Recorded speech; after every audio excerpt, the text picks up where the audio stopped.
This is Unfilter, episode 221 for January 11th, 2017. Sir, go ahead. Sir, can you state, Mr. President-elect, go ahead. Can you state categorically, she's asking a question. Don't Mr. be President-elect, can you give us a question? Don't be You're rude. attacking us. Can you give us a question? Don't be rude. Can you give us a question? I'm not going to give you a question. Can you state categorically? You are fake news. Sir, go ahead. Can you state categorically that nobody... No, Mr. President-elect, that's not appropriate.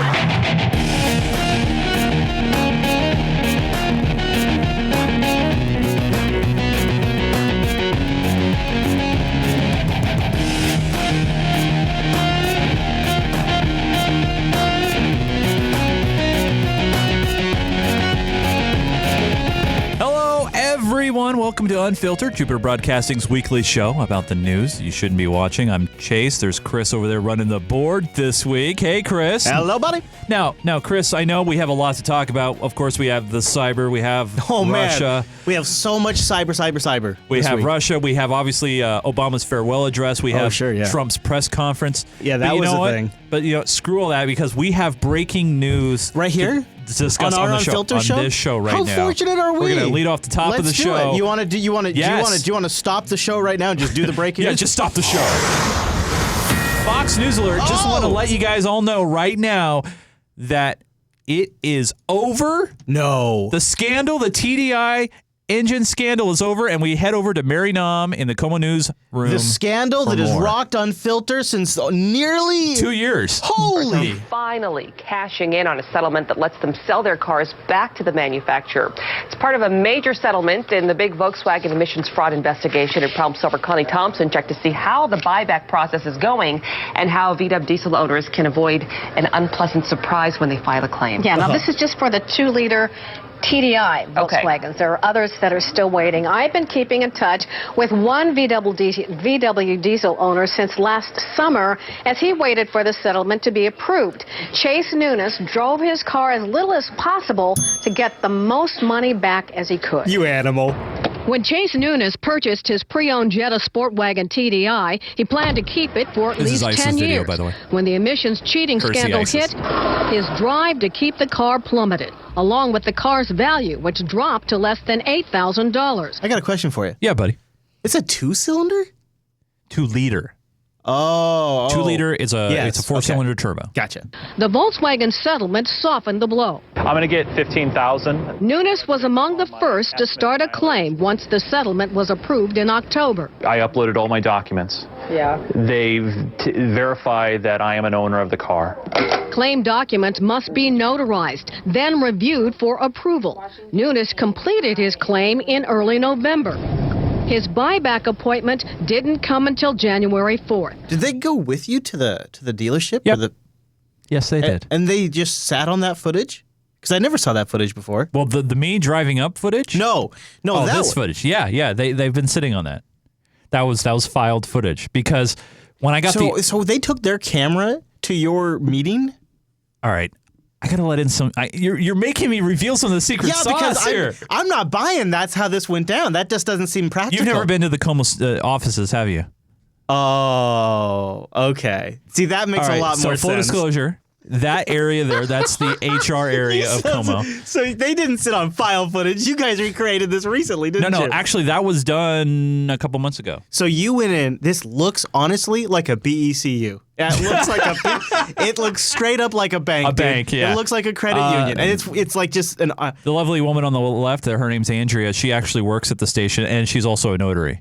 So she notarized my documents for me. Now that I look at it, it's like the stamps. They're just these, let's go find some big stamps. And of course, she would put them right there on that table like that. I mean, it looks very intentionally placed. But actually, to be fair, those are notary required. Stamps? Yeah. Yeah, I'm just saying it looks very intentional now that I look at it. Yeah.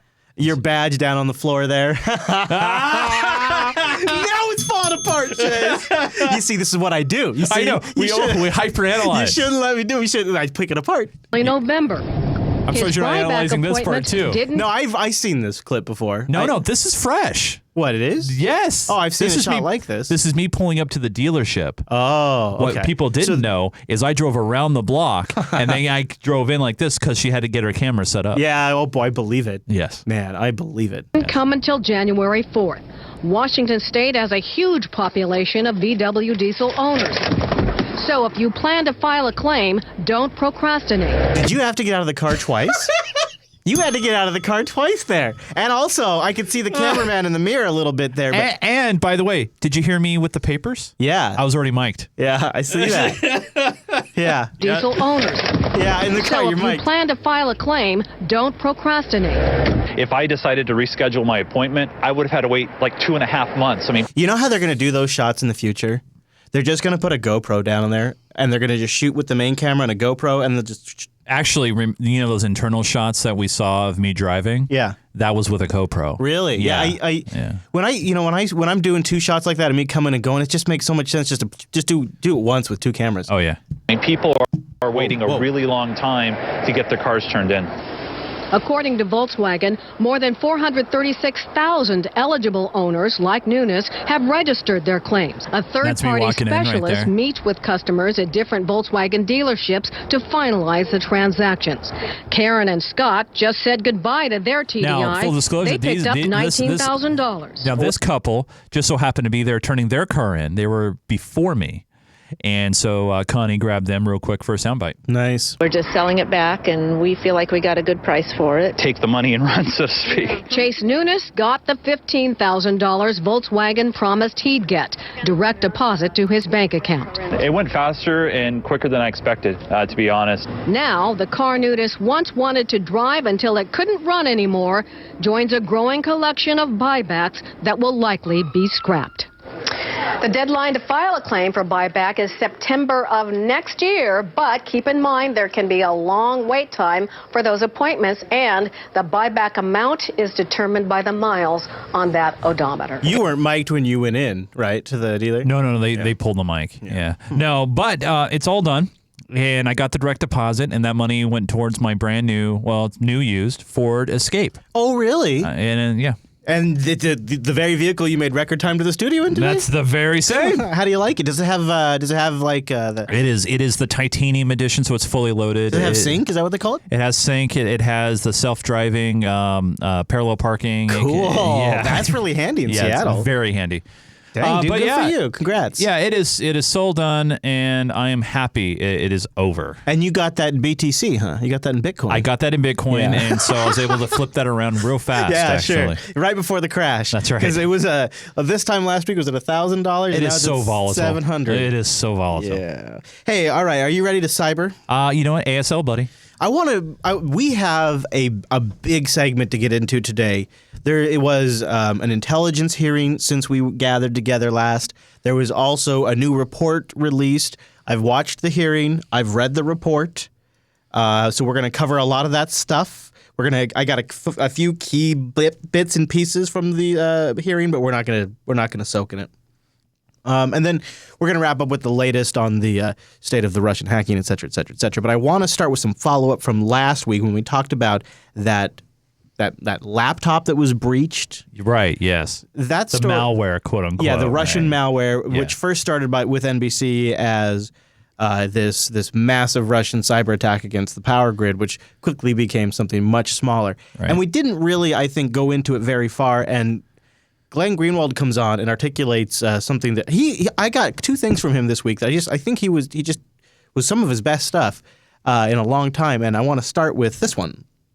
Well, the Washington Post has spent months howling about fake news rigging the U.S. election. Now the Post has been caught publishing its own fake news once again. D.C.'s paper of record published a bogus story last week saying Russia hacked the U.S. electrical grid. The story was totally discredited, but not before it spread across the globe. Investigative journalist Glenn Greenwald has been spanking the Post like the bad little paper it is. Mr. Greenwald joins us from Rio de Janeiro tonight. So Tucker's got his new show, Tucker Carlson Tonight. Nice. Good on him. Yeah, and he's. I read an interview with him about it, and because I'm really reaching to be able to palate him. Sure. Because I really since he was like on that Crossfire show back in the day. Yeah. I just really I lost a lot of respect for him. Mm-hmm. But since then, he's actually done pretty well for himself. He created some businesses and also sort of I think wanted to reposition himself in the market. and in the interview he says create a show that he would himself want to watch, and so he wants somebody to ask the questions that other people are not asking, and the real questions. That's such a line typically. We hear that a lot. But we're going to play a few things from him tonight, not in the main show, but in the overtime later. So I'll leave it up to the audience to draw their own conclusions. But I do like what Glenn has to say a lot. Glenn, thanks a lot for coming on. So what exactly did the Post write that was untrue? Essentially, the entire article from start to finish. They had this big blockbuster announcement on Friday, which was obviously sensationalistic and would have a huge impact if it were true, that Russia and Vladimir Putin had actually invaded the U.S. electric grid by placing malware within the utility system in Vermont. They induced the governor of Vermont and a Senator, Pat Leahy, to make these really bombastic statements about how this thug Vladimir Putin was trying to steal the heat to make Vermonters suffer during the winter. It turned out that the malware that was found was actually on a single laptop, totally unconnected to the grid. Then it turned out that the Russians actually had nothing to do with this malware. And then it turned out that what was on the laptop probably wasn't malware at all. So the story just collapsed one step after the next in the grandest humiliation possible. Boy, that's really embarrassing. I bet they must have ran a front page correction, and the editor, Marty Barron, must have gone on TV to apologize. Is that what happened? Come on. Oh, come on. The amazing thing is, if this were just a one-time case, you could say, well, sometimes media outlets make mistakes. By the way, for Tucker to hold that face, I know, it's so good. It was actually pretty good. And look at he looks honestly earnest about it right there. Why didn't he go on television? Humiliation possible. Boy, that's really embarrassing. I bet they must have ran a front page correction, and the editor, Marty Barron, must have gone on TV to apologize. Is that what happened? And Glenn just smiles. The amazing thing is, if this were just a one-time case, you could say, well, sometimes media outlets make mistakes. But this is the second huge debacle that they've had in the last 6 weeks. Just 6 weeks ago, they ran this huge story that Russia, through this fake news operation, had exposed 200 million people to Russian propaganda.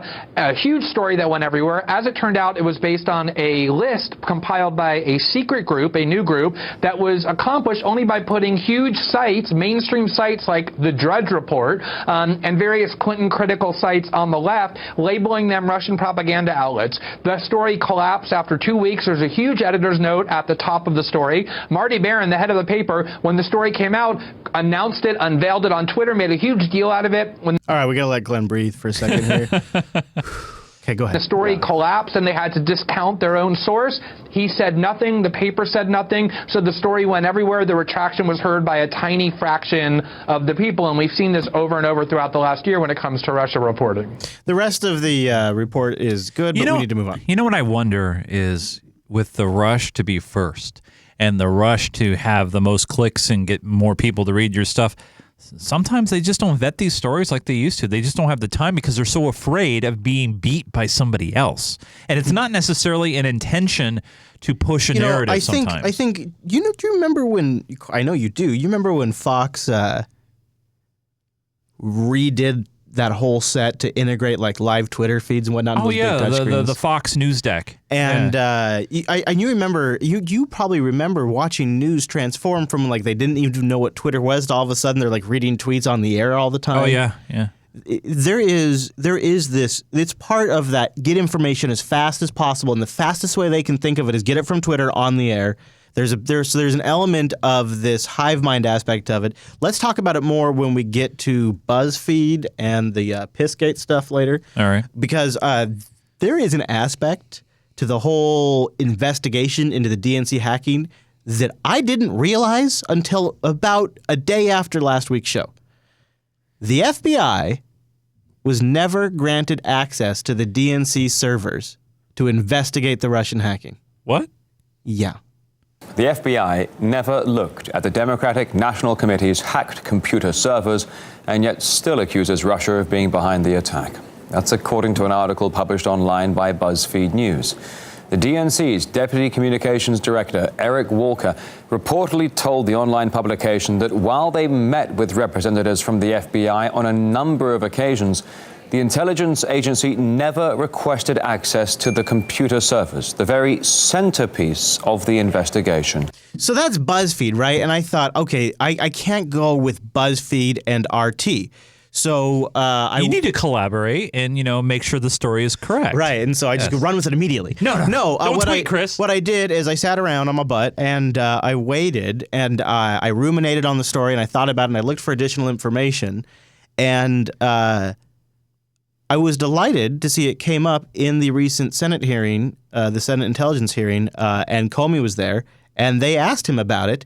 And the BuzzFeed story got a few of the details wrong, but it's actually way worse than what the BuzzFeed story read. Oh. Did the FBI request access to those devices to perform forensics on? This is Chairman Burr, and he is asking Comey, the director of the FBI. Yes, we did. And would that access have provided intelligence or information helpful to your investigation and possibly to the findings included in the intelligence community assessments?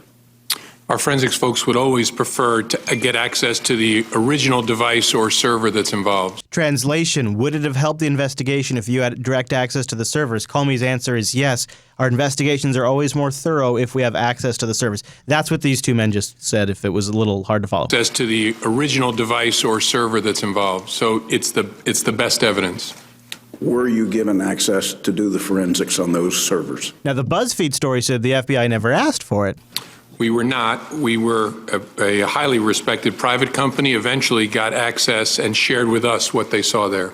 Now, that highly respected private company is CrowdStrike. The only real issue I have with CrowdStrike is the founder or one of the co-founders, is actually a former Russian himself, interestingly enough, and he sits on the Atlantic Council. Now, the Atlantic Council is a think tank that comes up with anti-Russian world propaganda, or not propaganda, strategy, I should say, all the time. You can just go look into it yourself, but they come up with strategy for a worldview of a particular type of conservative view of the Russians, more of a Cold War, got to fight the Russians.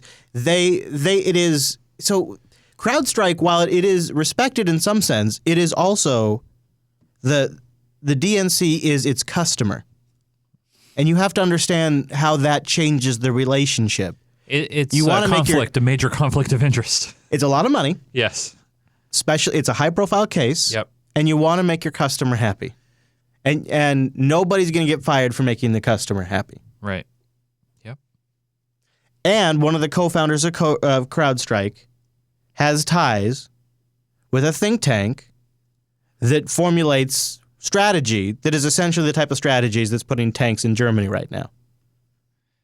So there is a potential two types of conflict of interest there. So while I respect that the FBI chose in this case that it was sufficient to go with CrowdStrike's findings, and CrowdStrike worked with the FBI to some degree, it doesn't seem sufficient when you're talking about a potential superpower meddling with an election. The state needs supersede that of the private DNC. If these are real claims, then it is that answer that no, you can't have access to our servers. Then you get a warrant. You just do it, yeah. Make it happen. that's I don't understand why that was accepted, but apparently that they accepted that. We were not. We were a highly respected private company, eventually got access and shared with us what they saw there. But is that typically the way the FBI would prefer to do the forensics, or would your forensics unit rather feel the servers and do the forensics themselves? We'd always prefer to have access hands-on ourselves, if that's possible. Do you know why you were denied access to those servers? I don't know for sure. I don't know for sure. Was there one request or multiple requests? Multiple requests at different levels. And ultimately what was agreed to is the private company would share with us what they saw. Multiple requests at multiple levels. That in itself is shady. Yeah. I mean, if there was really something going on, it'd be like day one. Here you go. Have the box. So really, it really sounds like, and you remember, we didn't cover this appropriately, but the FBI, because it just didn't really matter, it seemed, the FBI really drug their feet on attribution. They were Comey was one of the last agencies to fall in line. So the 17 agencies, the consensus of the 17 agencies, this is a line we've heard a lot. The intelligence community, yes. Yeah. This report only has 3 agencies on it. CIA, FBI, and NSA. Right. And the NSA only has a mild confidence level. Only the CIA and the FBI have a high confidence level. So the report doesn't have 17 agencies on it. Now, the DHS is cited a lot in the report, but the DHS doesn't actually endorse the report. There are only 3 agencies on the report, and only 2 of them this is a report that came out since our last episode, not the report we talked about last week, not the JAC or whatever it was. I can't remember now. The Joint Analysis. I can't. This is a JAR. Obviously JAR. It was Joint Analysis Report. This is a totally new report, and only 2 outlets, President Obama, and can you guess the other outlet that got this report first? And the Clinton camp? NBC. Tonight, an exclusive inside look at a top secret report on Russia, one that went directly to President Obama today. This is legitimately a massive leak. This is a massive intelligence leak, a document that was only shared with President Obama, that was eventually supposed to be shared with Trump, was shared with NBC. Do you understand the scope of this? This is a massive leak. Well, it's okay. I mean, because it's NBC. NBC. Obama today. So what does it reveal? 2 top intelligence officials with direct knowledge of the report tell NBC News it details Russian cyber attacks against not just the Democratic National Committee, but the White House, the Joint Chiefs of Staff, the State Department, even American companies. Some hacks successful, others thwarted. It's interesting how inaccurate this report is, too, because if they were actually provided, I don't think they were actually provided a copy of the report just based on that reporting. I think they were told the contents of the report. I want to listen to the first part of that again. They didn't actually get it. Tonight, an exclusive inside look at a top secret report on Russia. Inside look. Right.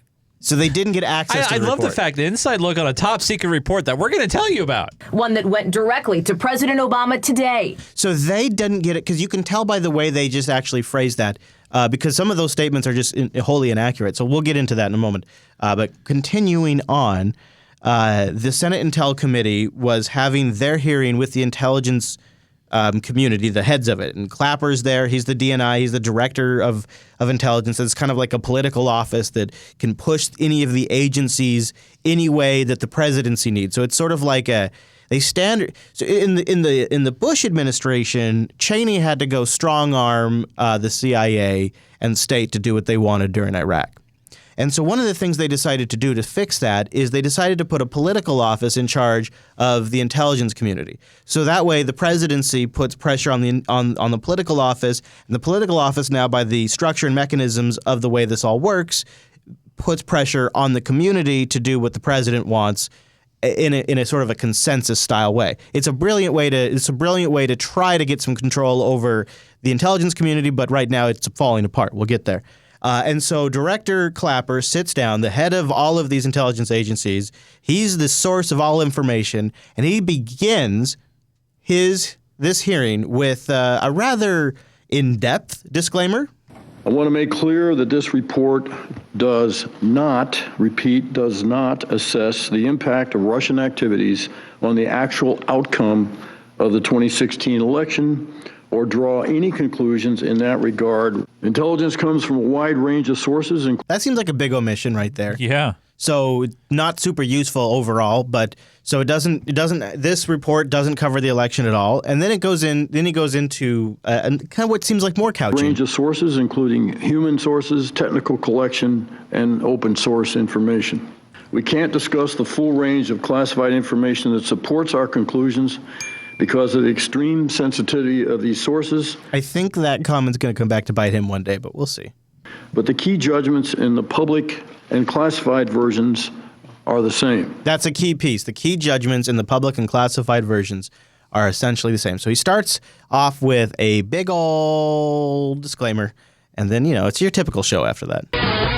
Another big hearing to watch this hour live on Capitol Hill, and that has to do with Russian hacking during the U.S. election. For the second time in a week, top leaders from our intelligence agencies will answer questions from lawmakers. Second time in a week. This time on the Senate Intelligence Committee. So what do we expect to learn? Our chief intelligence... So I would go to Catherine, but she doesn't have a prop for us. So we move. I'm sorry, but that's the way it works, Catherine. That's how you get your views. If she doesn't have a prop, you don't get on the show. So I just think it's the second time this week. They're really getting out there. They're really getting on the cameras. They're really talking about this. They're really making the connections out there. Was a very good first step. Now, there was one last part of Catherine's report that I thought maybe we should cover. She does refuse some of the new evidence laid out in the report. And do you remember, do you recognize this guy's face? I put this in the clip a little bit.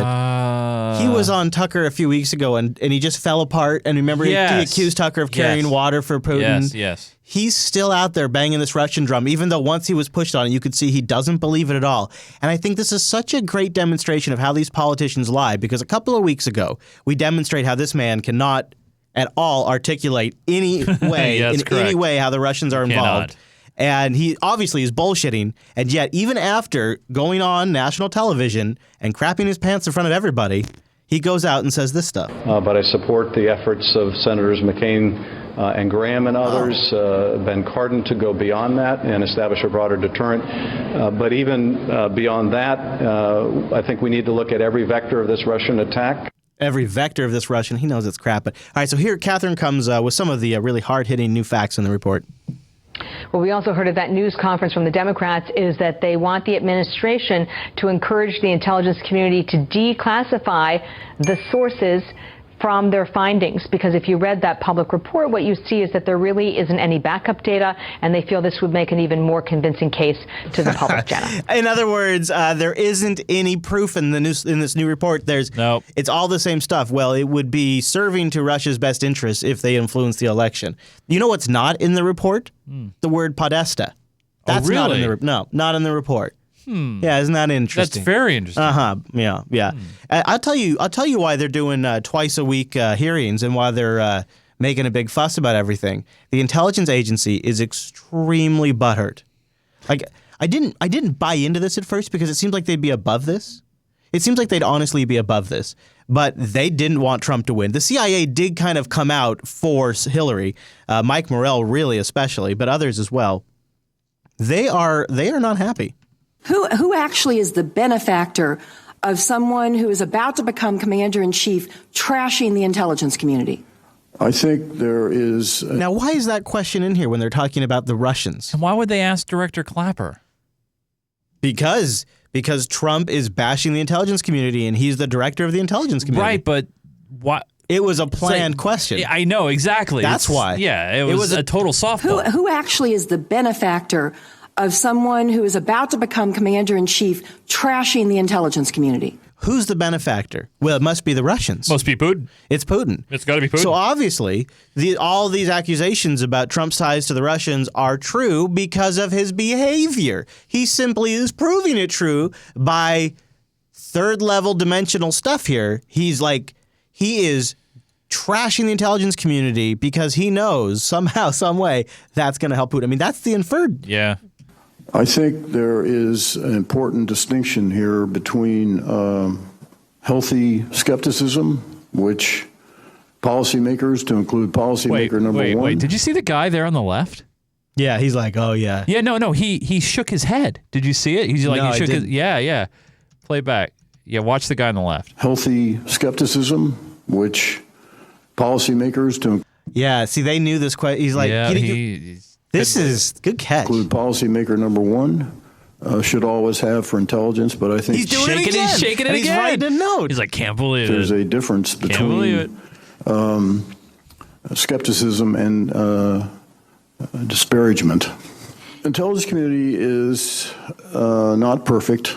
We are an organization of human beings, and we're prone sometimes to make errors. I don't think... He's passing notes now. The intelligence community gets the credit it's due for what it does day in and day out to keep this nation safe and secure, and the number of plots, into just one example. He's butthurt. I mean, he's like, we don't get enough credit. I was actually more interested in the I know, that was really distracting. You ruined the clip in a way. Sorry. But so Clapper had that question planted so that way he could make a case that Trump is tarnishing them. And I think there is... I really suspect here that they wanted to kind of make a big scene about this whole thing. Oh, yeah. They wanted to, dust it up and get people excited. Have you heard the meme that the RNC was hacked, but the Russians just chose not to release that information? Correct. Yeah, You've heard that? Yep. So here's a little clarification from the hearing about that. I want to be thoughtful about what I say in an open setting, but there was evidence that there was hacking directed at state-level organizations, state-level campaigns, and the RNC, but old domains of the RNC, that is, email domains that they were no longer using. So these super hackers, these super elite Russian and remember, hackers. Part of CrowdStrike's justification of pointing it at the Russians is the sophistication level of the attacks could only be state-sponsored. Because the IP addresses matched somebody on a forum that's tied to Ukraine. Correct. Yeah. So, but these super elite hackers aren't savvy enough to figure out which domains are still actively being used or not? No. They're just going off of an old list. That doesn't seem very elite. Or I'm sorry, elite? Domains of the RNC, that is, email domains that they were no longer using, and that information was harvested from there, but it was old stuff. None of that was released. We did not develop any evidence that the Trump campaign or the current RNC was successfully hacked. So the Trump campaign and the RNC and not actually, hacked. the proper word here isn't hacked; it's phished. Yeah. The DNC. I don't know what they're claiming the attack was because we don't really have that information. It's not in the. They don't actually specify what the attack vector was. It was Podesta that was phished. It was multiple vectors. They do imply it was vectors like phishing. The ICC's conclusion that the Russians sought to assist President-elect Trump's campaign depend upon an assessment then that the Russians covertly collected information and from primarily Democratic sources, but some Republican sources as well. What is that question? But only chose to I'm having a real difficult time following her question. Derogatory. Essentially, she's asking, did they only release the DNC stuff? Which the answer to that is yes. I'll just spare it. Thank you very much. Thanks for the cliff notes. Now, the reason I did that is because I'm going to need you to stick with me because, Chase, I kind of sometimes I miss the early days of the 2016 election or, back when everybody like your buddy Carson was still running. Oh, when there was like 30 people running for the Republican. Yeah, when Putin was in the prime of planning to make Trump president. Yep, he was writing bears. I just miss hearing from Ted. Gentlemen, thank you for being here. Thank you for your service to our nation. The topic of this hearing, cybersecurity, cyber attacks, is a growing threat to this country and one that I think will only become greater in the years ahead. All right. Stop it! Okay, all right, I'll jump ahead. Stop it! It just gives me so much pleasure to do that to you. So here's what I'm gonna do. I'm gonna spare you again, and I'm going to jump ahead. So the reason why I do this is I want you to have look at there he is. And he's got that look like. So he asked the director of the NSA, Mike Rogers. He asked Mike Rogers what keeps him up at night. Now, Mike Rogers is the guy that's the head of the most technical intelligence agency for the United States, the NSA, Snowden's old contractor buddy. I look at the challenges and the threats. It's in no particular order. Significant extraction of information and insight that is generating economic advantage for others, that is eroding operational advantage at times for us as a nation. That is, as you have seen in this Russian piece, where not just the extraction, but then the use of this information adds a whole nother dimension. And what concerns me that beyond all that is what happens is we start to move in an environment in which not only is information being, I've heard some people use the phrase weaponized. What happens when now we see people suddenly manipulating our networks so we can't believe the data that we're looking at? That would be a real fundamental game changer to me. And to me, it's only a question of the when, not the if this is going to happen. Do you think that is like a possibility? Well, Yeah, I guess anything's possible in That's these what days. that's what the NSA is worried about. The NSA is worried about the manipulation. Well, of maybe data. you need to fully vet and make sure that your data is accurate and dependable. Yeah. And use multiple sources. Back it up. Yeah, back it up. Get it Hash back. it. Yeah. Use ZFS, as Yeah. Mr. Jude would say. Yeah. Let's a little reporting on that intelligence report that once after the committee did its hearing, it went public. The government has just released the declassified intelligence report blaming Russia for cyber attacks during the 2016 presidential race. This has been a great deal of anticipation for this for some time, and I just want to draw your attention to a few headlines from this. It says that Vladimir Putin aspired to help Donald Trump win the election. Reading there's no proof of it. It's just sort of an assessment. These pages here, first of all, they make clear at the top that, this is intelligence, it's classified, we can't... Oh, actually, so they, I'll just save it for you. What they cite is that they tapped some government mid-level officials, some higher-level officials, that when Trump won, they called each other and they were like, yeah, that's great. That is, wow. Let's have champagne about that. That is great. That's pretty much what they said. That's great. I didn't expect that. Wow. Let's have champagne. Wow. Well, that just proves everything there. So they're using that conversation to cite that they're using that to cite that it was their aspiration. To have. That's literally their proof. That's the one citing in that report. There's like, well, that's kind of interesting that they're tapping officials' phones over there. That's interesting that they released that. Then there's one more report. Vladimirovich Putin. Tonight, a stark warning from U.S. intelligence officials. Vladimir Putin's hackers remain very aggressive and will continue to target America. They'll probe for intelligence in cyberspace to give Russia's military the advantage. U.S. officials telling CNN Russian hackers are They'll probe for intelligence in cyberspace. Does that mean that they're just Googling? Putin's hackers remain very aggressive and will continue to target America. They're going to target America. Okay. So I think that unless they're using American, they're using the U.S. Google. Yeah, you'll see. They'll probe for intelligence in cyberspace to give Russia's military the advantage. They'll probe for intelligence in cyberspace. Basically, they're just looking, like just general searching. I mean, that doesn't mean anything. I think they are trying to make the word probing mean something else than what I'm thinking about. They're trying to make probing mean something like breaking in. I think they're trying to change the meaning of probing. Right. Officials telling CNN Russian hackers are working relentlessly around the clock, trying to breach America's cyber defenses. America's top intelligence official asked a dire question in the Senate today about Putin's cyber warriors targeting U.S. allies. Did you hear that? Did you hear what he just said? No, I'm sorry. I talked over him. You got to catch this. It's so good. In the Senate today about Putin's cyber warriors. Oh, God.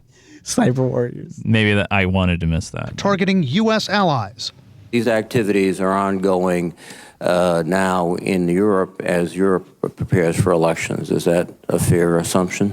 It is. Assumption. They would very much like to drive wedges. They would like. You see the language they're using? That doesn't mean anything. This is nothing. There's no data there. You could ask the same question about the United States. Do you think country X would like to do something to country Y? They actually use generic. the word assume. Assume. Yeah, it's really. Now in Europe as Europe prepares for elections. Is that a fair assumption? It is. They would very much like to drive wedges between us and Western Europe. We would very much like to drive wedges between Europe and Moscow. We would very much like to sell them natural gas. British officials recently said the Kremlin's to blame for a series of cyber attacks, fake news blasts, and other attempts to destabilize the British government. Fake news blasts in Britain. Like, fake news blast. All right, where's your source? Where's the proof? Putin's aides dismissed the claim. U.S. officials tell us Putin's hackers have been aggressively targeting Ukraine, including one crippling attack on the civilian power grid there. This is such a weird narrative from the media because the source, the ways and means of the report that I don't I don't think it's weird, because what they're trying to do is paint the picture that, oh my God, this could happen here. I mean, they're bringing up the power grid shit again. Yeah, but where is it at? It's in Ukraine. Right. What did they just say? They just said that Russia's hacking Ukraine. But then when they find Ukrainian malware and Ukrainian software tools on servers, they say it's Russia. Right. Is Russia Ukraine, or is Russia it's really this weird mismatch of messages. I understand they're trying to make the connection that it could happen here because that Washington Post story was bogus. I grok, but attack on the civilian power grid there. It interrupted energy grid activities at several companies. This guy's an expert, again, because he has an iMac behind him, and then in using OS X Preview, not in full screen because he doesn't need to, he's brought up an image of Fancy Bear. Oh, and not only that, but he also, he wants to give them advertisement. Yeah, he hid the dock, and he's got previewed, maximized, but not full screen with Fancy Bear up there, so he is now, by the way, this is Sean Cuck. Oh yeah, and he's an former national intelligence officer for cyber. By the way, one last thing, Chris, before we move on. Sean Cuck, and former national intelligence officer. It's Canuck, by the way. For cyber. It's Canuck. Oh, it looks like Cuck to me. Okay. Canuck isn't that a Canadian? But he's not. CNN did that. What, the full screen Fancy Bear thing? Yeah, because if you look on the far right there, the wolf. Yeah, I know. And they're in a director's studio, so they set that up. That's CNN doing that, not him. I know they do that all the time. But my point is, they try to make him look like an expert because they just put an image behind him. Right, exactly. For a matter of hours. Putin's army of hackers, working in teams nicknamed by American investigators Cozy Bear and Fancy Bear, are considered among the most proficient in the world. Putin's hackers. So if we have a cyber division at Fort Meade, or if we have a cyber division in Alaska, if we have a cyber division here in Washington, do other media outlets in other countries call them Obama's hackers? As long as there are bears involved. The cybersecurity firm CrowdStrike says they're the ones who targeted the U.S. elections, and they're tied to Russia's military and intelligence services. And they're getting that by the fact that they use Ukrainian malware, by software that was developed by the Ukrainian army, and it's available for purchase. Analysts say they've emboldened Putin. Vladimir Putin at this point is acting like he won the American presidential election. Where do you get that? Like when Obama threw down more sanctions. Yeah. Putin's response was, "Your children can come to our Christmas party. Come hang out with us. It's okay." But according to this woman, Vladimir Putin's behaving like he won the election. They are creating a monster boogeyman. Say they've emboldened Putin. Vladimir Putin at this point is acting like he won the American presidential election. We are making Putin he is going to be the ultimate Bond villain for America. He really is like the ultimate Bond villain, and he makes Osama bin Laden look like a small league villain. This is the ultimate bad guy, and we are now telling you how he is behaving. We're telling you how he's behaving now, so that way you can think about it and you can visualize what an asshole this guy is. He feels like the most powerful man in the world. Still, Putin and his inner circle tonight are said to be bracing for America's response. Something tells me Trump is probably the person who feels like the most powerful man in the world right now. Issuing new plans to guard against cyber attacks. U.S. officials have told CNN they're looking at that as a possible option. How could America retaliate? The U.S. Cyber Command at Fort Meade has a team that's looking at what the Russians are doing, not to collect intelligence on it. I mean, I think when he says team, I think he means Fort Meade Obama hackers. I think he means Obama hackers, right? Because he said team, but we, on this report, if we're going to be consistent, we need to refer to them as the president's personal hackers. Are we going to call them Meade Bears? Obama hackers. Right. Maybe you should have some Hawaiian term. Yeah. Like the coconuts or something. U.S. Cyber Command at Fort Meade has a team that's looking at what the Russians are doing, not to collect intelligence on it, but to be ready to disrupt it in case the president ever gave the order. Sean Canuck, a former top U.S. intelligence official who... So is he saying that they're just sitting around watching phishing emails go back and forth? What is he saying is happening? Analyzed Russia's hacking operations, says America's cyber warriors could hit back hard. Reveal details of the perpetrators on the other side. Oh, now they got a picture of ranging Russia. From their tools and techniques. Yeah, and I like his lower third is former national intelligence officer for cyber. To the computers and the IP addresses that they're using, to their malware signatures, even to their physical identities in certain cases. So we could dox them. He's saying, well, yeah, but we got our own response. We could dox them. We could totally dox them. Well, our Washington correspondent, Gannett Chichikant, went to the U.S. State Department to get their views on the intelligence findings. The State Department says it would be irresponsible for the intelligence community to provide the public with the evidence behind their judgment that the Russian government tried to influence the U.S. election through leaks and hacking. The unclassified intelligence report, which was put out last Friday, claims high degree of confidence. I asked the State Department whether the public should have the same high degree of confidence without being able to see the evidence. Well, you can probably guess how that goes. You want a little bit of this? I am not even going to dignify that with a response. Don't think that we should be surprised that in an unclassified version of a highly classified assessment and report. So, but Clapper just told us they're essentially the same thing minus 2 pages of details. That's how are you get that?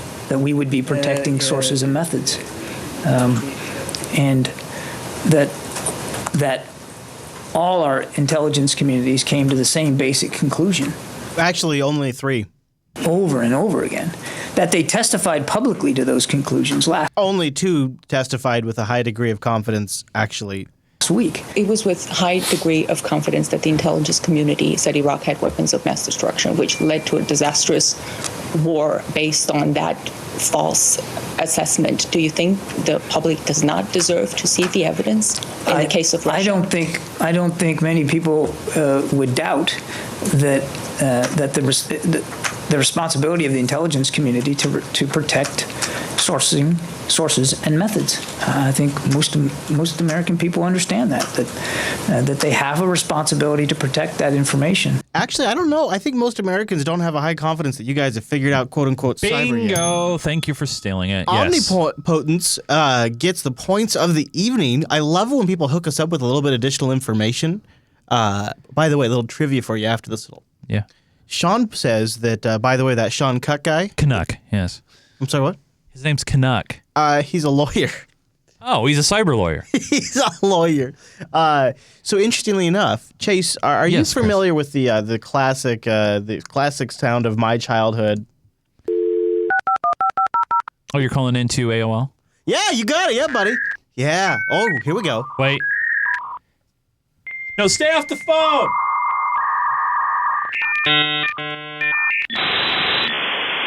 Wait for it. Sometimes I wait. That part. Yeah. Now this is always what you wanted to hear. You got mail. Yes. Do you know what that? I'm popular. Do you know what that guy's doing right now? What's that guy doing? You don't have any guess? Is he chat doing- room told me earlier. I'm telling you, I love a chat room that tells me stuff while we're going. Is he doing porn? Uber. Oh, he's driving for Uber? He's doing Uber. Isn't that interesting? Where? That's what I asked. I really want to do a vlog with that guy. I think that'd be a lot of fun. one. That would be a great Uber ride. Mr. Chase, before we get into Pissgate, why? I can't believe those words just came out of my mouth. All right, yeah. Why don't we do ourselves? Oh, geez, a little bit of your sack. Yeah! Patreon.com/unfilter. This is Club 33, and if you are in the club, you get to come to my sack and insert Okay, your... all right, okay. Abort, all right, pull up. Wait, pull out? You're going to dive. All right, we're going to pull out of the sack right now, and we're going to... It is an talk about exclusive it. way to get your message on the show. It's a way we keep the volume down, not in By the segments. way, We just try to get hyped four up for spots you. remaining as of the recording right now, so we're almost full again. That'd be something to jump into because It's sometimes fun. from time to time you get the swag. And now that Patreon has unlocked some additional features like polling and stuff, I'm going to start polling our exclusive club. Did you see that mouse pad? I did. Cool. And showed it to me. Don't say anything. It's a surprise. Don't say anything. All right, never mind. Don't say anything. Anyway, I asked you guys a couple of questions. First off, hey, the president-elect is going to be giving his first presser. What do you think? Are you now ready for a Trump term? And also, Obama gave his farewell speech last night. What do you think? Is he going to buck the trend and do more engaging stuff once he becomes a citizen? So I asked you guys some questions, or you can come up with one of your own. First off, Veratuna wrote in and says, hey, Trump's press conference was novel, to say the least. Singling out CNN and not letting them ask a question was hilarious. Save that for when we get there. I mean, I don't want. I got so much to say. Don't worry. All right. Don't worry. All right.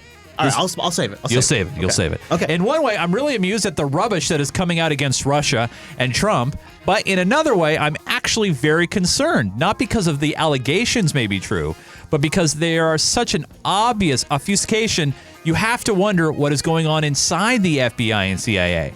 The NSA seems a little bit more muted, and one has to wonder if this is the beginning of a civil war between the intelligence agencies, and while they're all fighting amongst themselves, what they could miss is part of their job. That got dark fast. Real fast. That got dark. Whoa.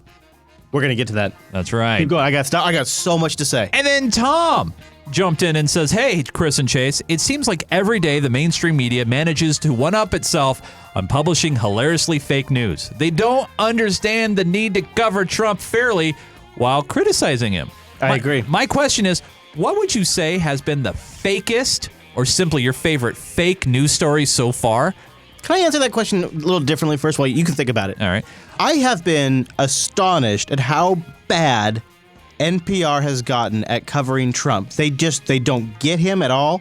There's so many legitimate things to go after, and yet they just don't get it.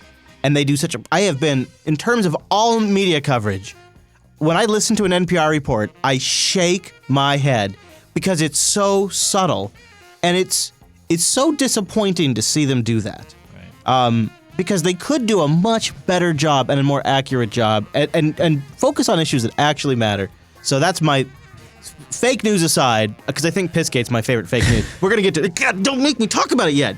But that's my favorite thing. I'm going to totally cop out here.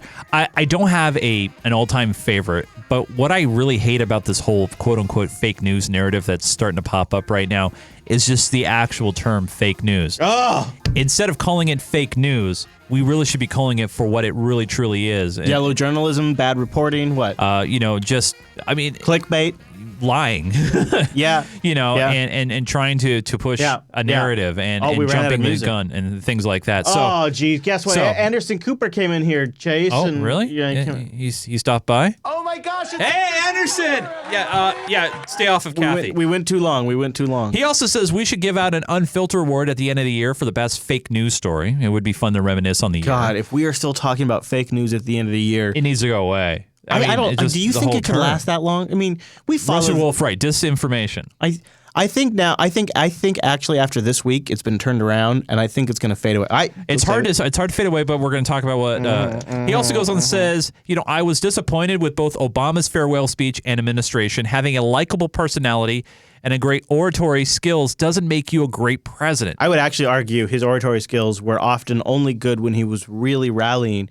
When he was just sometimes when he was writing his own stuff. He wrote his own speech. When he's doing a speech, they're good. Yeah. When he is talking at a press conference, it is so brutal. So he has a range. Let's just put it that way. He has a range. Yeah. Go ahead. Continue on. Sorry, I was. I'm kidding. I'm pretty disappointed. I mean, one of the things I think some of the true legacies of Obama, for Fast and Furious is one of the first things that really stuck out for me that is not right. But I think he codified the drone program in a way that makes it legal and quasi-legal and makes it's a structure now that all future presidents get to step into. Well, and also the secret signing, if you will, the NDAA, and the organization of the FISA courts that approve the rubber stamp courts. Yeah, all of this is stuff that was started in the Bush era, sort of cloak and dagger style, which could have been shut down because of the way it was formed, but instead real legal structures were put around it and processes were codified, and Obama has now created a monstrosity machine. The drone program, the intelligence spying, all of it is Obama's real legacy and gift to every future executive, including now Donald DJ Trump. Not that guy. I was actually thinking of DJ from Full House. That's what I was actually thinking of. Just that's adorable. Think about that. Think about what Obama has done. Yeah. Versus what he promised to do. Oh, yeah. Actually, Tom actually touches on that. Once in power, Obama never really tried to fulfill his 2008 campaign promises. He says it would be incredibly disingenuous of him to only promote those issues once he's out of power. He also goes on to say he's excited to see what Trump will try and accomplish, like him or not. At least he's willing to use the power of the bully pulpit. I wish him the best of luck in MAGA. Yeah, I'm really curious to see what he's going to do because he's still kind of a young guy. He's got some political momentum for sure and credibility. Absolutely, that there's a lot of people that he's got more cred right now. Today, Spotify announced they opened up a job for Obama. There's a lot of love right now for Obama. I think people are looking at Obama and going, in the light of Trump. I have a theory, Chase. I think if Hillary would have won, all we would be talking right now about is Hillary. Well, don't worry. Hillary's going to be your next mayor of New York. It's okay, Chris. Don't even. But honestly, if Hillary had won, we would not be talking nearly as much about Obama right now as we are. That's true. We would be talking about Hillary. Right. But now that Trump won, a lot of people, they're like center and center left.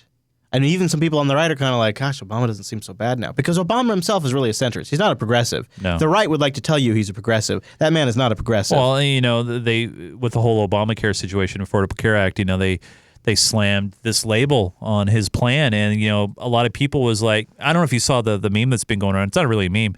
This guy went off about the Obamacare. It's like, I'm glad it's gone. But, the Affordable Care Act, that worked. And the guy was completely oblivious that it's the same. And a lot of people got on this train like, oh, it's Obamacare. I need to get rid of it. The Affordable Care Act. People just didn't know. And I feel like that was fake news. I don't think that's fake. I mean, there's obviously people that are uninformed. No, there's a lot of even 3 or 4 years ago, Jimmy Kimmel, by the way, not fake. Jimmy Kimmel, did the man on the street stuff and asked people, what do you think about Obamacare versus the Affordable Care Act? But all that. I know they edit out all the good answers. And literally, like Jimmy's like he is like the biggest shill of late night. Right. But what I'm saying is though, there are people out there who don't understand the separation. But the reason why here's what people do understand. They understand something that costs them money every single month, or when the IRS goes after them for something.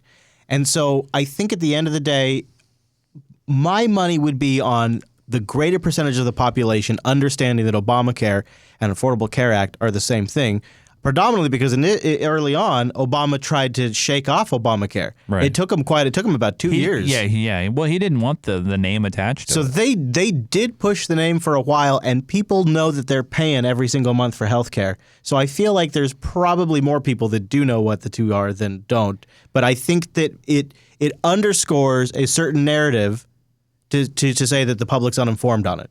Well, because the public voted for Trump because he said he was going to. One of the reasons was because he was going to reject Obamacare, and the reason they wanted that is because they just don't understand what it is because they're stupid. And this is a problem the Democrats always have. They think the American people are stupid. That's the problem the Democrats have got to get over. They're like all of the things that were revealed, like about Debbie, show that they thought we were stupid. We weren't going to catch on to this stuff. They're creating fake Craigslist ads and stuff. Oh, nobody's going to catch us. Oh, we're so smart. They have contempt for the American people. The Republicans probably do too, but their populist candidate spoke to people in a way that no other candidate ever has, and except for Bernie.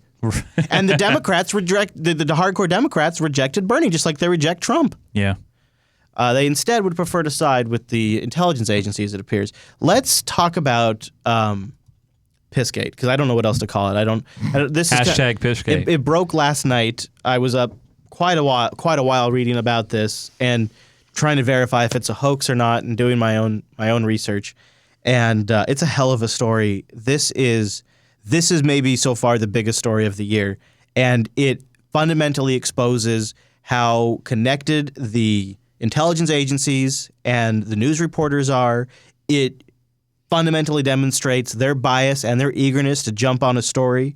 It shows how absolute bullshit created on one of the lowest end, low-life websites on the internet can bubble all the way up to official levels because they are so hungry to feed a narrative. It's incredible. And we start with a very somber, very serious report on CNN. CNN has learned that the nation's top intelligence officials provided information to President-elect Donald Trump and to President Barack Obama last week about claims of Russian efforts to compromise President-elect Trump.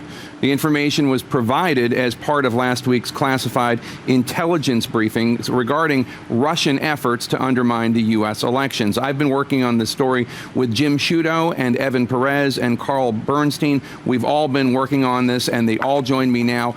So let me start with my colleague, Jim Sciutto. Jim, walk us through what we've learned. I want to be very precise here. Multiple U.S. officials We're being very precise, Chase. Did you hear that? We're being very precise. We're being he wants to be very precise here. What we've learned. I want to be very precise here. Multiple U.S. officials with direct knowledge of the briefings tell CNN that classified documents on Russian interference. That would be a classified briefing. The 2016 U.S. election presented last week to President Obama and to President-elect Trump included allegations that Russian operatives claimed to have compromising personal and financial information about Mr. Trump. Now, I have this report linked in the show notes. If you haven't found the time to read it, you likely know what the contents are. This compromising personal information about Mr. Trump that they're going to continue to infer here. There's several things in there, but there's one really big one. The allegations were part of a 2-page synopsis. These were based on memos compiled by a former British intelligence operative whose past work U.S. intelligence officials consider credible. The FBI is now investigating the credibility and accuracy of the allegations. All right, so let's start right here. So the big revealing, compromising information about Donald Trump that this report reveals is that Donald Trump rented the same hotel room that President Obama stayed in and hired hookers, Russian hookers, to piss on him, on Donald Trump. So Donald Trump likes to get pissed on by hookers, and the Russian Secret Service and the Russian FSB have video because the room is set up with video. Now, the implication is that Obama also stayed in a room that is being monitored by the FSB. So that's the compromising information, is that Donald Trump likes golden showers, hence the name Pissgate. They don't come out and say it because they're trying to be careful here. Which are based primarily on information from Russian sources, but the FBI has not confirmed many essential details. Oh, I'm sorry. There was one other thing he mentioned in here, and I want to see if we can catch it. The FBI is now investigating. Let's back up one of a 2-page synopsis. These were based on memos compiled by a former British intelligence operative. Former British intelligence operative. The key word there being former. Why is he former? Because he's now a consultant. He's hired research opposition to research op the bad guy. In this case, hired by Democrats. And actually, first, interestingly enough, he was first let loose and hired by Republicans that were anti-Trump. Then once it looked like Trump was the winning guy, they let him go. So some savvy Democrats picked him up because, well, he's already been doing all of this research. So this guy compiles this whole dossier on Donald Trump. And one of the things that he compiled is bits and pieces of information. This gets supplied in with this report along with something else that came along from the internet. This part of this whole collection. And in this is 4chan fanfic that was posted before the election. Word for word shows up in this report about Donald Trump liking to get pissed on. And one of the other things that is revealed is that John McCain was working behind the scenes to also screw over Donald Trump with this story. So John McCain thought this might be the ammo to take down Trump. McCain spoke with CNN's Manu Raju about the Russia report involving the president-elect. And after looking at that information, I took it to the FBI and have had no further involvement with the issue. By the way, according to some media reports, they had already had that information. So John McCain is trying to stab Trump in the back. John McCain hasn't liked Trump from day one. John McCain heavily connected to the situation in Syria, one of the most anti-Russian guys out there right now. And he ran this to the FBI, said, hey, verify this, see if this is real. And it's really incredible because it actually, I think, demonstrates a massive corruption. And the chain of events is pretty startling. 4chan, for years now, has been trolling this reporter. And I've got a link to his Twitter profile in the show notes. And so 4chan's been screwing with this guy for a while, since before the election, because they don't like this guy because he shit on 4chan, called them a bunch of masturbators and stuff like that. And so they've been after this guy ever since then. And so they created this fanfic. They provided to this reporter. This reporter, I guess he does what any good reporter does. he turns around and gives it over to the CIA. What? Yeah, his response is to give it to the CIA. And then the CIA starts to look into this, and because one of the guys that collected this information and put it all together is this former British intelligence agent. They had information from him. Well, this guy's credible. This information goes together, and they supposedly put it together in this report that ends up on Donald Trump's desk. However, we'll talk more about that later.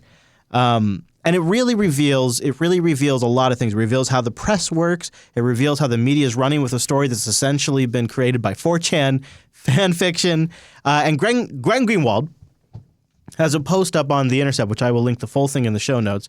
But he articulated my thoughts so well that I just wanted to read from his post instead of me saying this. And the post title is "The Deep State Goes to War with President-Elect Using Unverified Claims as Democrats Cheer." And I think this is exactly what's going on. He writes, "This is the faction that is now engaged in open warfare against the duly elected, already widely disliked President-elect Donald Trump. They are using classic Cold War dirty tactics and the defining ingredients of what has until recently been denounced as fake news."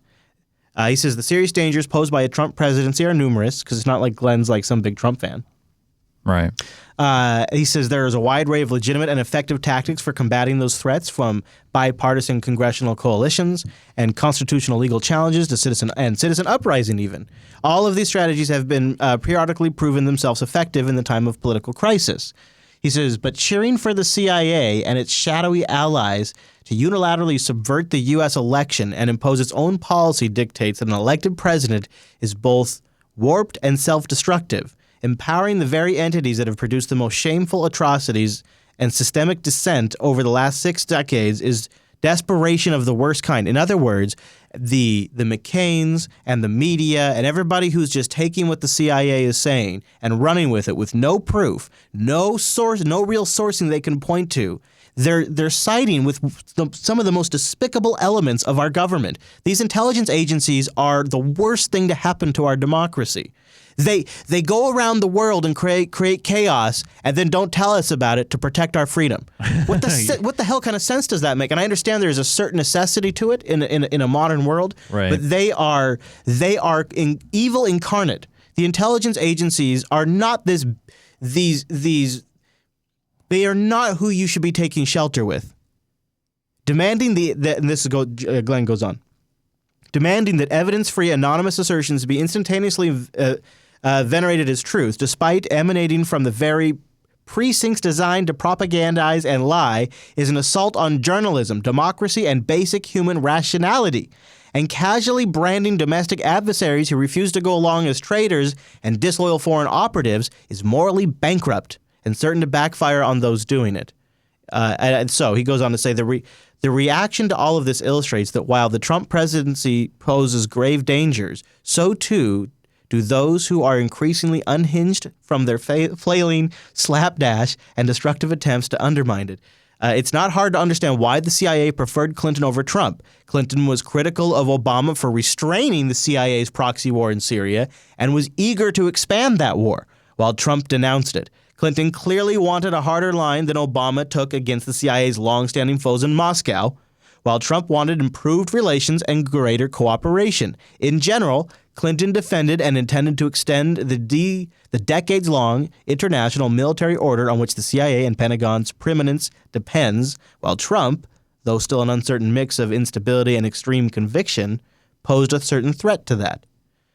They did back Hillary. Like your buddy Mike Morrell came out. A lot of other CIA people came out. This guy, this former MI6 guy, he was being paid by Democrats to dig up dirt on Trump. He's like a research op guy. Before that, it was anti-Trump Republicans that were paying for him. Now, this report of Trump liking to get pissed on by hookers and really just enjoying himself while he's in Russia has been floating around since October. CNN has had it. In fact, if I played the entire CNN clip, they talk about going over this for days and days and days. The reason they didn't run with it is because there is literally zero proof. In fact, when you look into it, everything you look into turns out to be bullshit, including the people they claim that traveled there. All of it is crap. And so they didn't run with the story. But when the intelligence agency said that the source behind it was credible, and they then ran to CNN, the intelligence people ran to CNN and said, we've decided the source is credible.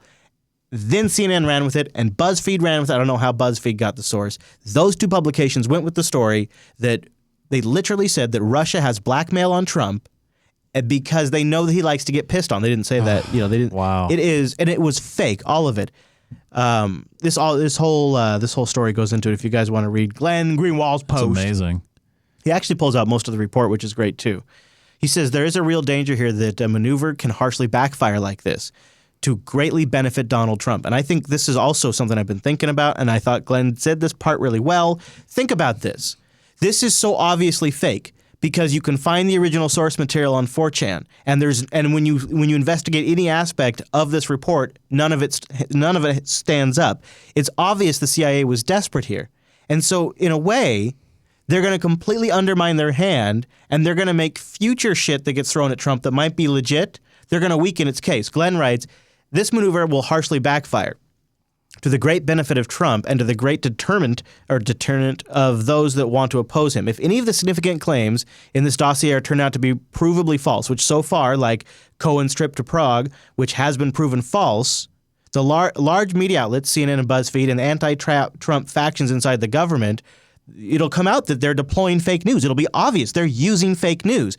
In the eyes of many people, this is going to forever discredit and render impotent future journalistic exposés that are based on actual, real wrongdoing. Yep. So they are actually causing more harm long term because, let's be honest, Trump's going to have massive skeletons in his closet. Oh, totally. And they're using bullshit against him, and it's provably false bullshit. And they were trolled by 4chan, and they just got trolled by 4chan in the biggest, most public way. This stuff made it in front of the president and the president-elect. This stuff got leaked to BuzzFeed and CNN. They put the report online. I have it in the show notes. You can read about Trump love and piss. And they bought it. Hook, line, and sinker. It's incredible. It's incredible. It's really incredible. And so after this, you could understand why Trump was a little pissed off at CNN. I can see why. And this is how it played out. Question. We've been wondering how his next press conference would go, something you've speculated a little bit about. Well, Trump didn't disappoint. Mr. President-elect, Mr. President-elect, since you are attacking our news organization, can you give us a chance? Your organization You are attacking our news organization. Can you give us a chance to ask a question, sir? This is CNN's White House correspondent. He's being pretty aggressive here, actually. And Trump... They were informed before the press conference started that Trump would not be taking questions from them. I mean, I'm not going to take questions from CNN or BuzzFeed tonight. It's just not happening. And so he was told that there'd be no questions. He knew that was coming. So he went in firing the CNN guy. Yeah, he went in on the attack. Question. Mr. President-elect. Mr. President-elect, since you are attacking our news organization, can you give us a chance? Your organization You are attacking our news organization. Can you give us a chance to ask a question, sir? Go ahead. What kind of logic is that anyways? Because you're attacking our news organization, you should give me the first question, or you should give me what that I don't actually know it, because he's not saying I should get a chance to respond. That's not what he's saying. He's saying I should get a chance to ask you a question. What kind of logic? That actually doesn't make sense. No. Can you give us a chance to ask a question, sir? Go ahead. Sir, can you state, Mr. President-elect, go ahead. It's entitlement. It is absolutely entitlement. And then the way he speaks, I'm not. This is the future president here, and he tells him what's appropriate. And you say categorically, Mr. President-elect, can you give us a question? Don't be rude. You're attacking us. Can you give us a question? Don't be rude. Can you give us a question? I'm not going to give you a question. Can you state categorically? You are fake news. Sir, go ahead. Can you state categorically that nobody... No, Mr. President-elect, that's not appropriate. That's not appropriate. And the crowd's clapping. Mr. President-elect, that's not appropriate. But they were clapping before he said that, though. I don't think they're clapping on that comment. No, I know. Oh, okay. Yeah. Right. No, I just think it's interesting that Trump was getting applause. Yeah. I wonder if he stacked it or if people... But, okay, here's my question. Well, it is in the Trump Tower. In what world is it appropriate for this guy to be barking at the president-elect like this? And then the second... I mean, honestly, that doesn't seem appropriate in this context. And then the second thing is... I think both sides... How can he say it is not appropriate? How can he tell Trump what's appropriate? Mr. President-elect, that's not appropriate. How can he say that? I think both sides are at the blame here. I mean, first off, obviously CNN with what they've been doing. And, obviously he's standing up for his company and he's standing up for his job and he's trying to do what he's trying to do. And at the same time, instead of Trump could have just said, "I'm sorry, I'm not taking questions from you right now." Well, they did tell them politely before but he could have just left it at that. He would have asked his question and said, "I'm sorry, I'm not answering the questions from you right now." But instead, Trump also kept it going. It's two pit bulls, if you will, button heads. Yeah. Obviously, Trump could have showed some, I don't know, a glimpse of class, if you will, and took the high road. But he didn't. He took the fight, and then he said, you're fake news, feeding the little bit of that narrative that's still going on out there right now. Actually, I don't know if I think you should give him a lot of credit for that, because he did two things in that press conference that are really brilliant. First of all, he said this type of journalism feels like Nazi Germany, which totally puts that Trump is Hitler meme on its head, because now it's like he's the victim. You guys are acting like the Nazi journalists, and I'm the victim. Like it's not. I'm not saying it's like it's going to work, but it's an interesting way to spin something he's been hit with a lot. The Dilbert, what's his name? The guy that writes Dilbert. He recently did a post about this that really talks about this. If you want to read his blog. And then the other thing he did that I thought was the fake news thing, turning fake news, because they're the ones that have been running fake news. This is fake news. Turning that, the outlets they're calling fake news are Breitbart, Drudge Report, the outlets that like him. So the fact that he turned that back around on them, I think, was also a pretty good opportunity for him. Like, he took advantage of a great opportunity. Like, I think that was pretty quick on his part to do that, because he branded them with the same thing they've been branding everybody else with. But remember, this is a press conference. Okay? Scott Adams. This is a press conference that was broadcasted live, across everywhere. That's why I was surprised that he starts with Mr. President. Question. Mr. President-elect. See, he's not even pointing at that guy. He's telling another gal to go ahead. He's telling another reporter, go ahead. He calls on another reporter. He interrupts. Question. But see, what I would do is I would let the reporter. See, he's saying go ahead to somebody else. Yeah, but I would let the reporter dig his own grave here. I would just let him ask the question. I'm sorry, I'm not answering. So, let him ask it and say I'm not answering. Yeah, just let him blow, here's do what what he's going to do. I think that would be a bad play, because the way the media works is he's avoiding the question. Donald Trump won't answer the questions about Russia. Well, Donald Trump can answer the question. He could let the guy ask the question, says, the reason why I'm not going to answer that question is because of this. And if you want to talk about it later, we can talk about it later. So here's that reporter after the press conference, and let's pick this conversation back up. Well, Wolf, at the beginning of that news conference, Donald Trump indicated that he was not going to call on me or call on CNN. He sort of pointed at me at one point and then waved his hand as if you're not going to get a question. And then as the news conference went on, as you heard, he was attacking this news organization repeatedly. And I felt it was only fair that if our news organization is going to be attacked, that we get a chance to ask a follow-up question. I don't mean to be mean, but that honestly sounds like the logic of my 6-year-old daughter. Right. Well, he was picking on me, so I hit him back. And I guess I don't understand. I don't understand how that's. I don't understand how that's appropriate conduct. Well, what I'm saying is, there could have been a better way. Well, then here's the question. Hold on. Because I know your point is let him ask the question. Well, here's the question he was going to ask. About what Donald Trump was talking about. And fortunately, my colleague Cecilia Vega over at ABC did ask a question that I was going to ask, which is, did Donald Trump have any contacts who were in contact with the Russians in the context of this campaign? She actually did not get an So there you go. An answer on that question. I don't know if you know. He didn't answer that question, and now Donald Trump is dodging the question. He was going to ask that question. ABC asked that question, and now it's Donald Trump. Literally, there's stories about Donald Trump dodging questions about Russian ties. There's no way for him to win, because when he does that, he's not taking the high ground. When he lets them ask the question and then he doesn't answer, it's Donald Trump dodging questions about the Russians. Right. There's no winning here. No. And it's a shit show. Yeah, and that's the thing, right? I don't think that this kind of exchange from both sides, from our future president and a CNN reporter, even if CNN is completely in the wrong here, this is where Donald Trump needs to try to shine and show a good. I don't know. I think this is the kind of conversation where you take it to the side, and if you can't get any resolution, then go ahead and talk. I just don't think this is the right setting to have that kind of exchange like that. Yeah, and CNN is in a bad spot. MSNBC's got Greta now. NBC has got your good friend. My buddy. What's her name? Oh, Megyn. Megyn Kelly. CNN, though, they are super upset about all this. Check this clip out a little bit. There are two categories of news. This is immediately after the press conference. They're still showing the live feed from the press conference. Donald Trump he left early. He showed a big pile of business documents he supposedly Are you signed. sure they were just all blank? I thought they were all blank pieces Yeah, I know. of paper It was and folders. it looked like a prop. Yeah. But here they are immediately after the press conference, and Jake Tapper was one of the lead reporters on the story. In fact, his name is on the report first. Let me take on the first one that has to do with us, CNN. At the beginning of the press conference, Sean Spicer, who's going to be the White House press secretary, suggested that both BuzzFeed and CNN published this dossier full of uncorroborated rumors. So CNN is really walking a tight line here. They released an official statement that said our reporting was totally different than BuzzFeed's reporting. BuzzFeed did this.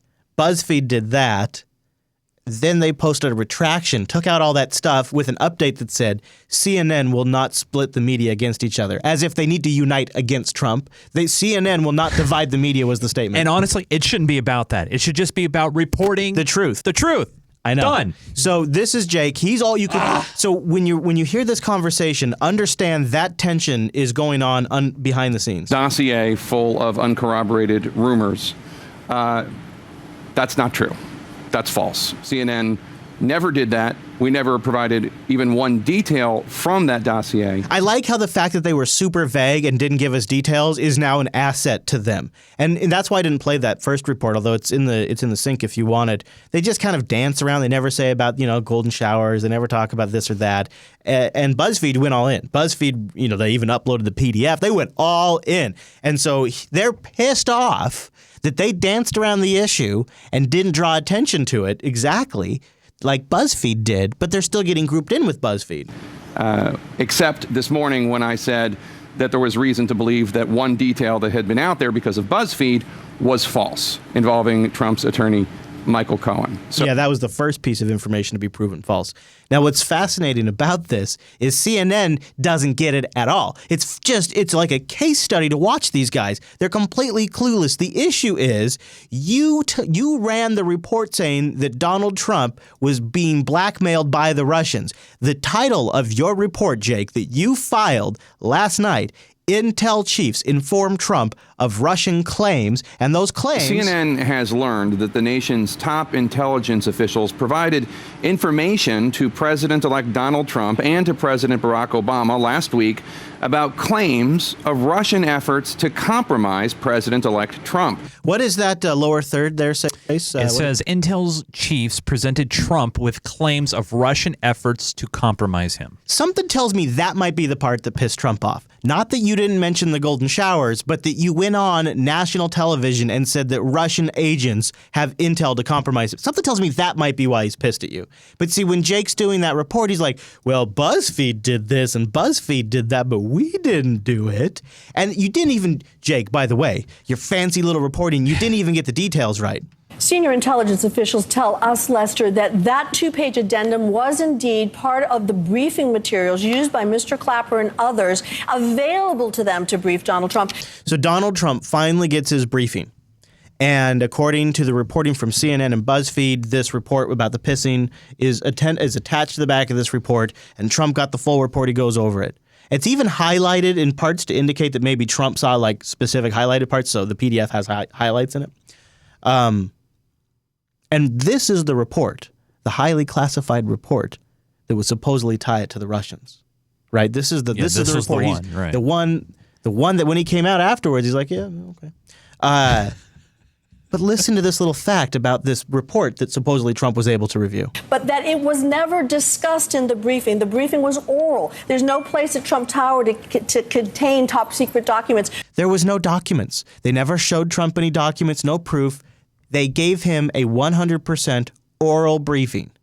So that just sounds like a bunch of fear-mongering. It does. So they gave him a fear-mongering oral briefing is what it sounds like. This is not getting enough attention. Available to them to brief Donald Trump, but that it was never discussed in the briefing. The briefing was oral. There's no place at Trump Tower to contain top-secret documents. No documents were turned over.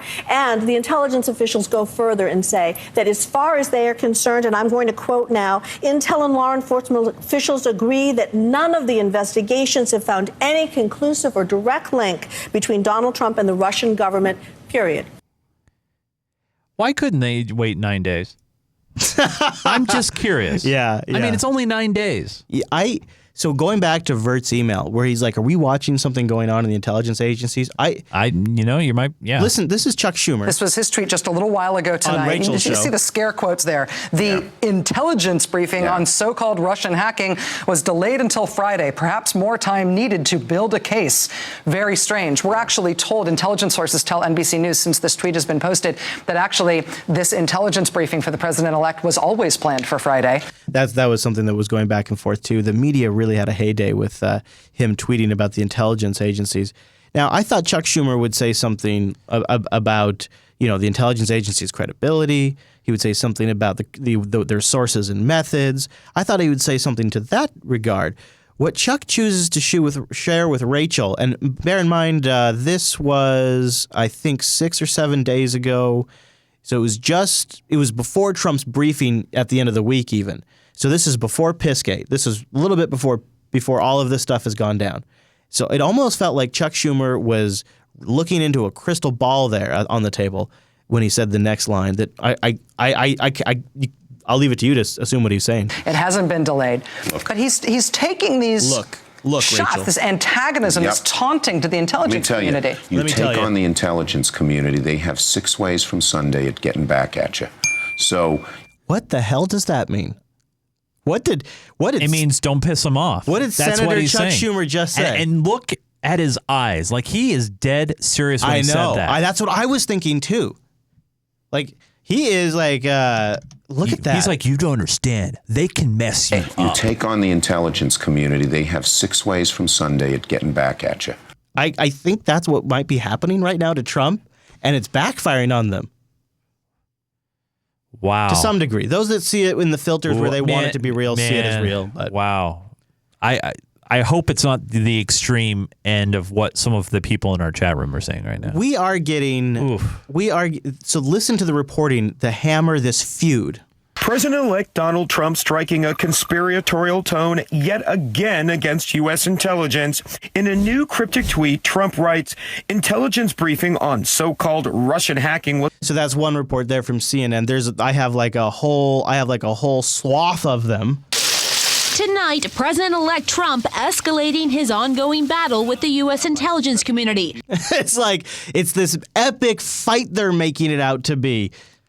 The comprehensive report includes intelligence gathered after the election, bolstering the view Russia was behind the hacks and did so in part to help Donald Trump.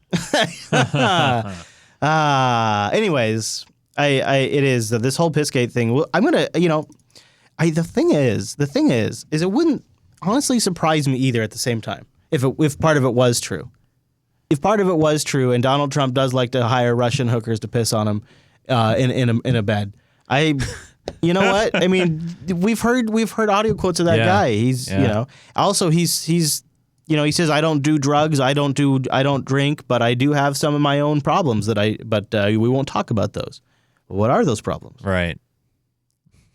I don't know.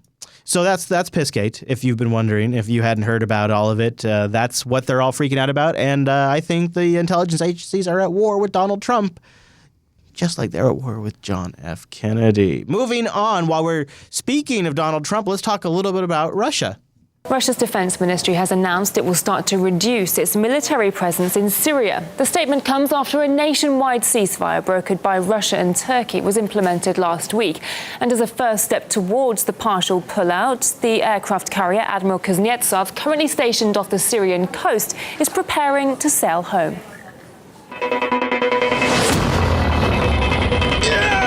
Russia loves their hardware just like we do. But I did think the main story was interesting. They're pulling out a little bit. John Kerry rocking the makeup. In the time we've got left, I wanted to ask you about Syria. Trivia, for those of you watching that are going to watch the whole show, we'll have an interview with John Kerry from CBS. You should just compare and contrast from this timestamp in the show to later. Take a little note of it now so you can go back and forth at the different makeup and what a difference it makes in how John Kerry is appearance. All the work, all your efforts, indefatigable. 5 years. So many people dead, displaced, millions. The suffering. Russia, the game changer. A year and some months ago, entering with no warning, even 24 hours after meeting personally with President Obama, Vladimir Putin's, planes are flying over Syria for the first time. No warning at all to us. The Russian role has been so devastating, really, in propping up Assad at a critical juncture.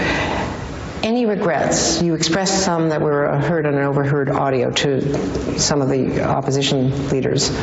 Any regrets that we did not arm the rebels sooner when there might have been a better opportunity? Well, again, not that we shouldn't have gotten involved. None of that. Any regrets that we didn't arm the rebels sooner? Oh, jeez. His answer's I'm going to have a lot of opportunity to be able to sort of look back. He just says I'm going to reflect on it more. He kind of goes in a little bit more, but I just thought I love that was the framing of it. That's just my. I'm not going to dignify that with a response. There was another part of the news conference with Trump that I wanted to get your take on. Okay. Do you believe the hacking was justified, and will you release your tax returns to prove what you're saying about no deals in Russia? This question well, I'm not releasing the tax returns because, as you know, they're under audit. Since the 70s, has had a required audit from the IRS. I've never heard that. But as president, sir, the only one that cares about my tax returns are the reporters. Okay, you don't think the American public is concerned about that? No, I don't think so. I won. Do you believe the hacking? He's going to make so many great GIFs or GIFs. So what do you think? No, I don't think they care at all. I don't think they care at all. I think you care. I think you care. First of all, you learn very little from a tax return. What you should do is go down to federal elections and. Okay, so one thing I think we would learn something from his tax return. Yes, first of all, yeah. And second of all, he is right though, because if you're like Obama or Hillary, your tax return is designed for public service. Right, it's designed to be squeaky clean. But at the same time, you would see how he's being squeaky clean. I wonder, though, he says you can take a look at the numbers. And actually, people elections and take a look at the numbers. What you should do is go down to federal elections and take a look at the numbers. Federal elections, I think he means maybe the Federal Elections Commission as far as, money as, involved in campaigns and things like that. Okay. I think that's what he's stretching at. That's just a guess. So that's not going away. That's not going away. No. I don't think that's going to happen. I don't think so either. I mean, he says it's still under audit. It's whatever. Lame excuse. Because as soon as this quote-unquote audit is over, he'll have some other excuse. Yeah. A lot of people upset about the business tie stuff. I don't find that as compelling. I think this is basically Donald Trump's retirement. I really do. I think it is. I think I don't foresee him. I would bet. I mean, the man is 70 years old. But he also wants to set up his kids and his kids' kids. Exactly. It's time to hand the reins over to his kids. They weren't able to get positions in the government like they wanted. Give them the reins of the business. You have your producership on the NBC show. Yeah. You got the presidency. When you're done being president, you let the kids continue to run it. You'll make your money from that. You'll have your producership on the NBC show. You got your brand name. Your brand, you're going to still make revenue from your brand. Your brand will be stronger than ever unless you really screw this thing up, which could totally happen.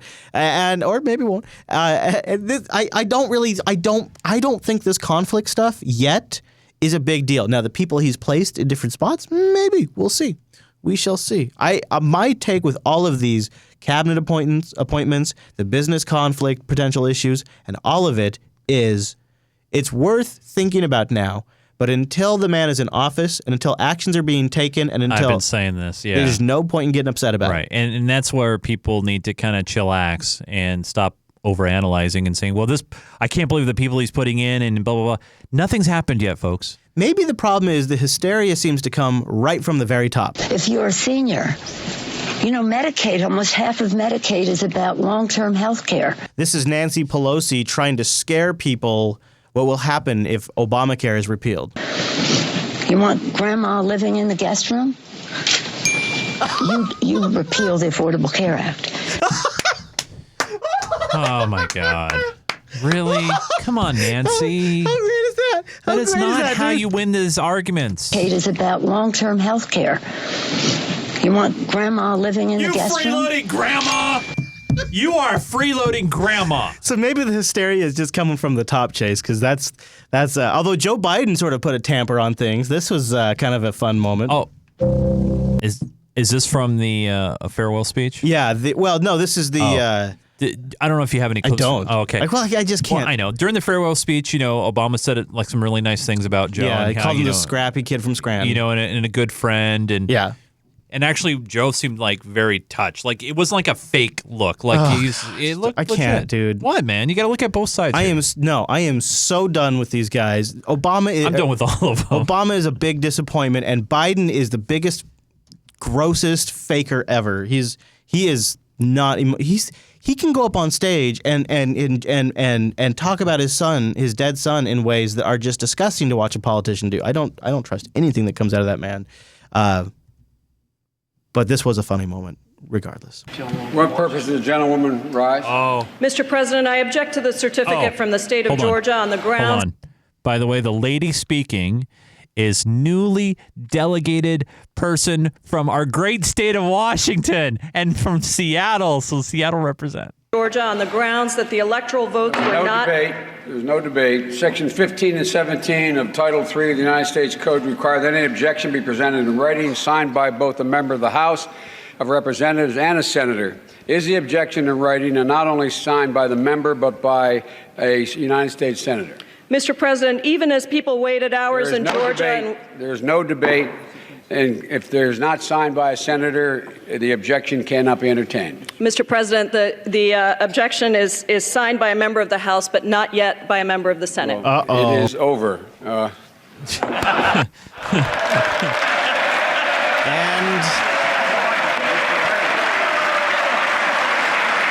with that, I think the Electoral College vote was certified. Yeah, it's just like, stop it. Yeah. Just stop it. Yeah. Good on Joe.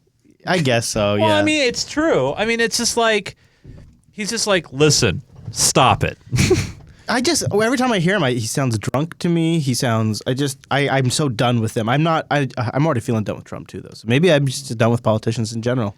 Should we just maybe distract ourselves with a high note? I say we should end this on a high note because we need some distraction. In a bag just like this one, but it's a green one. And it was sitting just like that. If you're looking for a place to hide your green, a green bag in the trunk of your car may not be your best bet. I kept trying to figure out why they pulled this guy over and catch this. Why'd they find this? And then they reveal why. It's something you need to consider if you're a medical cannabis user or a recreational cannabis user. There's a lesson to be learned in this clip. I'm not. I'm a grandpa. I never intended to offend the state of Texas. 67-year-old Grandpa Philip Blanton has been using medical marijuana in California for 10 years. So when he came to town to visit his terminally ill granddaughter, Michaela, he brought it with him. And, he brought a little for her, too. That's nice. I'm a grandpa, so I'm thinking like a grandpa. I'm thinking I'm going to help my granddaughter. I'm going to give her some of Grandpa's cookies, help her with her nausea and vomiting. Can I just say that's the best grandpa ever? I mean, it's a bad situation. Who wants some Grandpa's cookies? That is the best grandpa ever. He just does. That's how we go. That's how we roll. And the pain from the severe chemotherapy they had to give her. Grandpa made it all the way outside of Dallas when he was pulled over. What? They told me we pull people over from California and from Colorado because they're always bringing in drugs. Whoa, stop. Stop. That in itself is not legal to pull you over. They can't pull you over just because you have a California plate. You got to have some sort of infraction. There's got to be probable cause. But they probably do. No, they probably do, but was he speeding? That's why they pulled him over. I bet they probably look for any reason possible when they see a California plate. That's why you need to be squeaky clean when you're driving. Yeah, and he had it in his trunk even, but it's just not legal there at all. Well, yeah, you have to keep it within the state. Yeah, but that's weird. That's got to be tough for a medical patient. From Colorado because they're always bringing in drugs into the state. DPS troopers found 4 ounces of marijuana and that is That's a lot of pot. Really? I Big don't bag know. of marijuana-laced cookies. A big bag of cookies, too, Chase. Grandpa's cookies. Grandpa's cookies. They also found a gun, but that Whoa. was legal. Yeah, of course. It's fine. It's No, Texas. What's the big deal? And I'm thinking, my God, the gun is far more deadlier than a marijuana and a cookie. If you can respect my gun license, why can't you respect my medical license? This grandpa spent the night in jail Oh, man, that sucks. Jeez. before being released on a $20,000 bond. Wow, That means he had to sucks. put up $2,000. Oh, is that how that works? Well, it's like usually a bond's 10%. But then, so you never have to pay the rest? No. As long as you follow through with your, judgments and appearances and stuff, then yeah, you're fine. You only pay the $2,000? Well, it's a bond. You're paying a percentage towards to the bond. I don't know. So you don't. So the $20,000 you end up paying if you go back to jail? Basically, yeah, it becomes a $20,000 warrant, if you will. I've never understood how that works. Yeah, I mean, from what I know, it's usually it's a 10% towards I've heard whatever that the before, bond too. is. That's okay. Yeah, That's as long kind of how as, I've long heard as it you make works, your but- court appearances and you do what you're supposed to do, then that's all there is to it. That sounds okay. That's kind of. It just seems so. People are wondering now how do I know this? I know a lot of things. I just okay? think it's such a weird system and that I've money's only involved murdered at all. 3 people, huh? Yeah, right. Of course, and you've used the bond system Exactly, successfully. yeah. That's one of the reasons you're here right now. And all of those guys fell in love with me because I'm grandpa. And they took care of me while I was in there. Are you okay? You need anything? You They know? called him grandpa in jail? They all clapped for me when I left the jail. They did. They gave him a hug. All hugged me and said, "You're our hero because you're doing this for your granddaughter." Oh man, he's getting choked up. I know that is.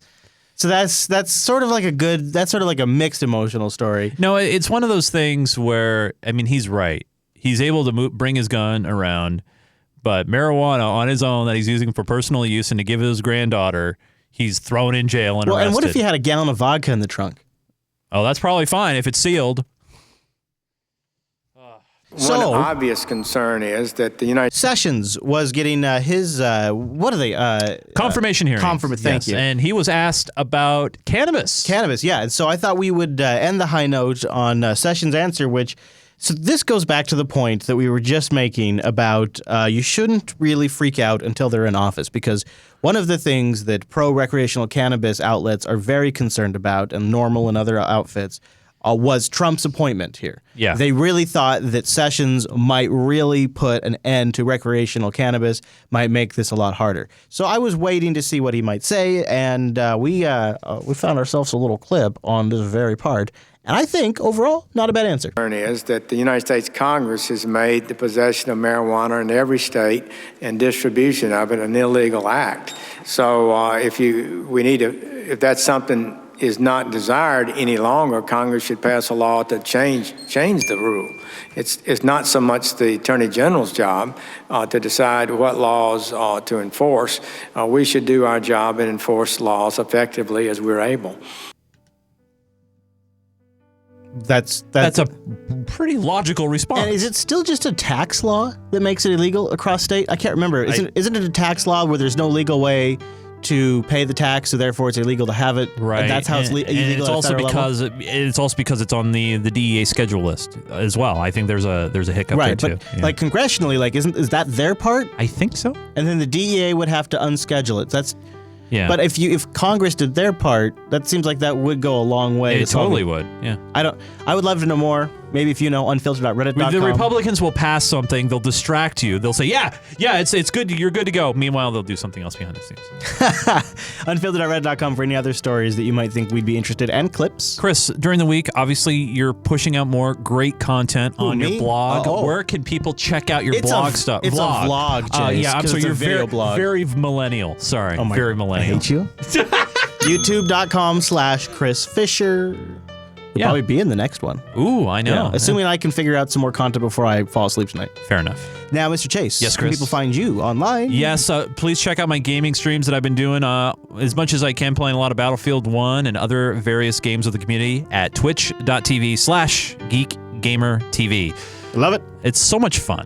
Mr. Chase, you can watch us on your big screen television if you have a Roku or if you got a Kodi box. Right. YouTube streaming as well. Yep. Live yeah, there. If you have YouTube, if you have the YouTube client. So if you'd like to watch the Unfilter show live, we invite you to do it on a Wednesday evening. You can do it from any device, basically. But I think it's such a cool experience to see like the news clips and everything on the TV. Find out when we're live at jupiterbroadcasting.com/calendar. Stream links at jblive.tv. Yes. jupiterbroadcasting.com/contact. And the overtime is coming up, so don't go away. Yes. Overtime's coming up. All right, everybody. Thanks so much for tuning this week's episode of the Unfilter program. We love your faces. We hope you'll tune in. Thanks for your support, and see you right here next week.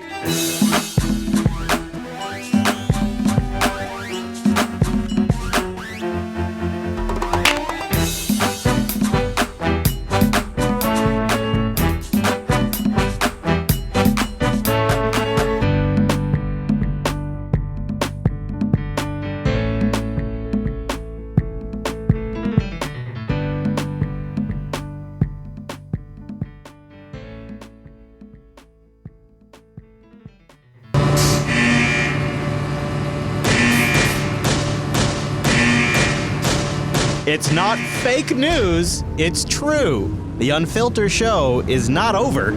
The overtime is just beginning. Brought to you by our patrons at patreon.com/unfilter. Thank you to our patrons over there. You guys make all of this possible, and we do have some new patrons to thank and dedicate this segment to them and all of our patrons. Patreon.com/unfilter. Our first name goes to Tron. The three-man tiger comes in number 2, and our third patron, yes, only 3 this week, so thank you to these 3. Our third patron, Mitch. You guys are the 3 that inspired me to keep going this week. No, thank you, seriously. And if you'd like to keep this show on the air, if you valued some of the discussion we've had or some of the information we've played or want access to that supporter sync, patreon.com/unfilter. And if there's still those spots open in the swag club, you can sign up for the next batch of swag.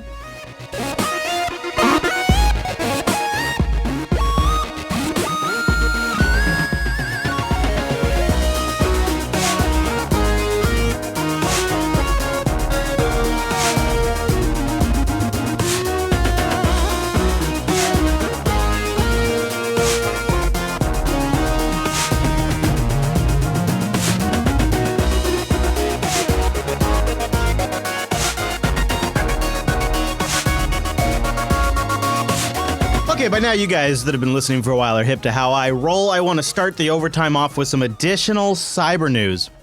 And let's start with everybody sticking their necks out over this or that with one of my favorites to play on the show, Mike Morrell. Now, they just give Mike Morrell's pretty much his whole introduction here in this clip, so I don't really need to set it up for you. Acting Director and Deputy Director of the CIA, Michael Morrell, is with us from Washington. He There you supported go. Hillary Clinton for president. There you and go. CBS News Political Director and Face the Nation moderator John Dickerson is at the table. Mike, let me begin with you. What is your understanding about what President-elect Trump was briefed? So it sounds like he received a 2-page document that outlined allegations of information the Russians That's actually not true. May have on the president-elect. It was all verbal. That could be compromising. And that 2-page document was a synopsis of the 35-page document that was... You can hear Nora and Charlie in the background. I can't quite tell what they're saying. Nora says something like, is this the right one? And Charlie then barks. President-elect that could be compromising. And that 2-page document was a synopsis of the 35-page document that was published on BuzzFeed. That's my understanding. And when you read the pages on BuzzFeed, what did you make of that? Can you believe that the CBS Morning News is asking the former director of the CIA, acting director, and the deputy director, what he thinks about something he read on BuzzFeed? So, hey, Mike, when that came across your Facebook feed, what'd you think about that? What did you make of that? Did you click on it? So, Nora, my reaction was I felt like I was back at CIA reading raw intelligence reports. What? What? I mean, I have to take him at his face value word here. I mean, he's obviously got the experience to say this. But this report, it mislabels locations. It has the kind of spelling mistakes I would make without any editor. Information from a large number of sources. Some of that information rings true, some of it doesn't, much of it is contradictory. And because you don't have an understanding of who the sources are and how the sources acquired those information, when you read the whole thing, you really can't come to any bottom line about exactly what's true and what's not true here. But Mike, we have the intelligence guy from Mike. But Mike, there's reference to a former MI6 operative. He's an operative. You know about operatives. You know all the operatives. Former British intelligence operative. I mean, you would know former British intelligence operatives, I would assume. Is this person credible? Do you know him, and is he credible? Do you even know who he is? So, Charlie, I don't know him. It's these. But you know people who know him, I would. These memos are written as a professional intelligence officer would write up a report. No, they are not. I don't think he's read it. From a source. So they appear to be written by an intelligence officer. But again, I don't know if he's credible. And most important, we don't know who the sources are and how the sources got the information. But Mike, is it common for the president or the president-elect to be briefed on something that has not been verified? Is that common? So it is not common. It's uncommon. But in this situation with material that is potentially so politically explosive, I could see a reason why you would give both the president and the president-elect a heads up that it's out there and that you're investigating it. But wouldn't you do everything within your power to find out whether it was true or not? You sure would, and that would involve the CIA and the FBI. John, we're going to have the first press conference. All right, so we will go from there because they're too far behind for that to matter at all. But I thought Mike's contribution was interesting. Now let's go to our good friend, warmongering John McCain. On October 7th, the Homeland Security and Office of Director of National Intelligence, their assessment was that the U.S. intelligence community is confident that the Russian government directed the recent compromise of emails from U.S. persons and institutions, including from U.S. political organizations. Goes on to say these thefts and disclosures are intended to interfere with the U.S. election process. Can't even remember the propaganda anymore, can you, John? Quote, such activity is not new to Moscow. Russians have used similar tactics and techniques across Europe and Eurasia. Quote, based on the scope and sensitivity of these efforts, that only Russia's senior-most officials could have authorized these activities. General Clapper, those are still operable and correct statements? Yes, Chairman McCain, they are. As I indicated in my statement, we stand. I'm barely alive. You're barely alive. Get the words out of my zombie body. Actually, more resolutely on the strength of that statement that we made on the 7th of October. So there is a statement now that the intelligence community is more sure. That's literally the quote. They are more sure about their assessment, more sure, and it comes from this very statement that he's forcing out of his zombie body. Stand actually more resolutely on the strength of that statement that we made on the 7th of October. More resolute. I thank you. And so now here's the big question. Really what we're talking about is if they succeeded in changing the results of an election, which none of us believe they were. So if they succeeded, but yet none of us believe they were successful. Which none of us believe they were. That would have to constitute an attack on the United States of America because of the effects if they had succeeded. Would you agree with that? So because they could have succeeded, and if they had succeeded, it would have altered the election.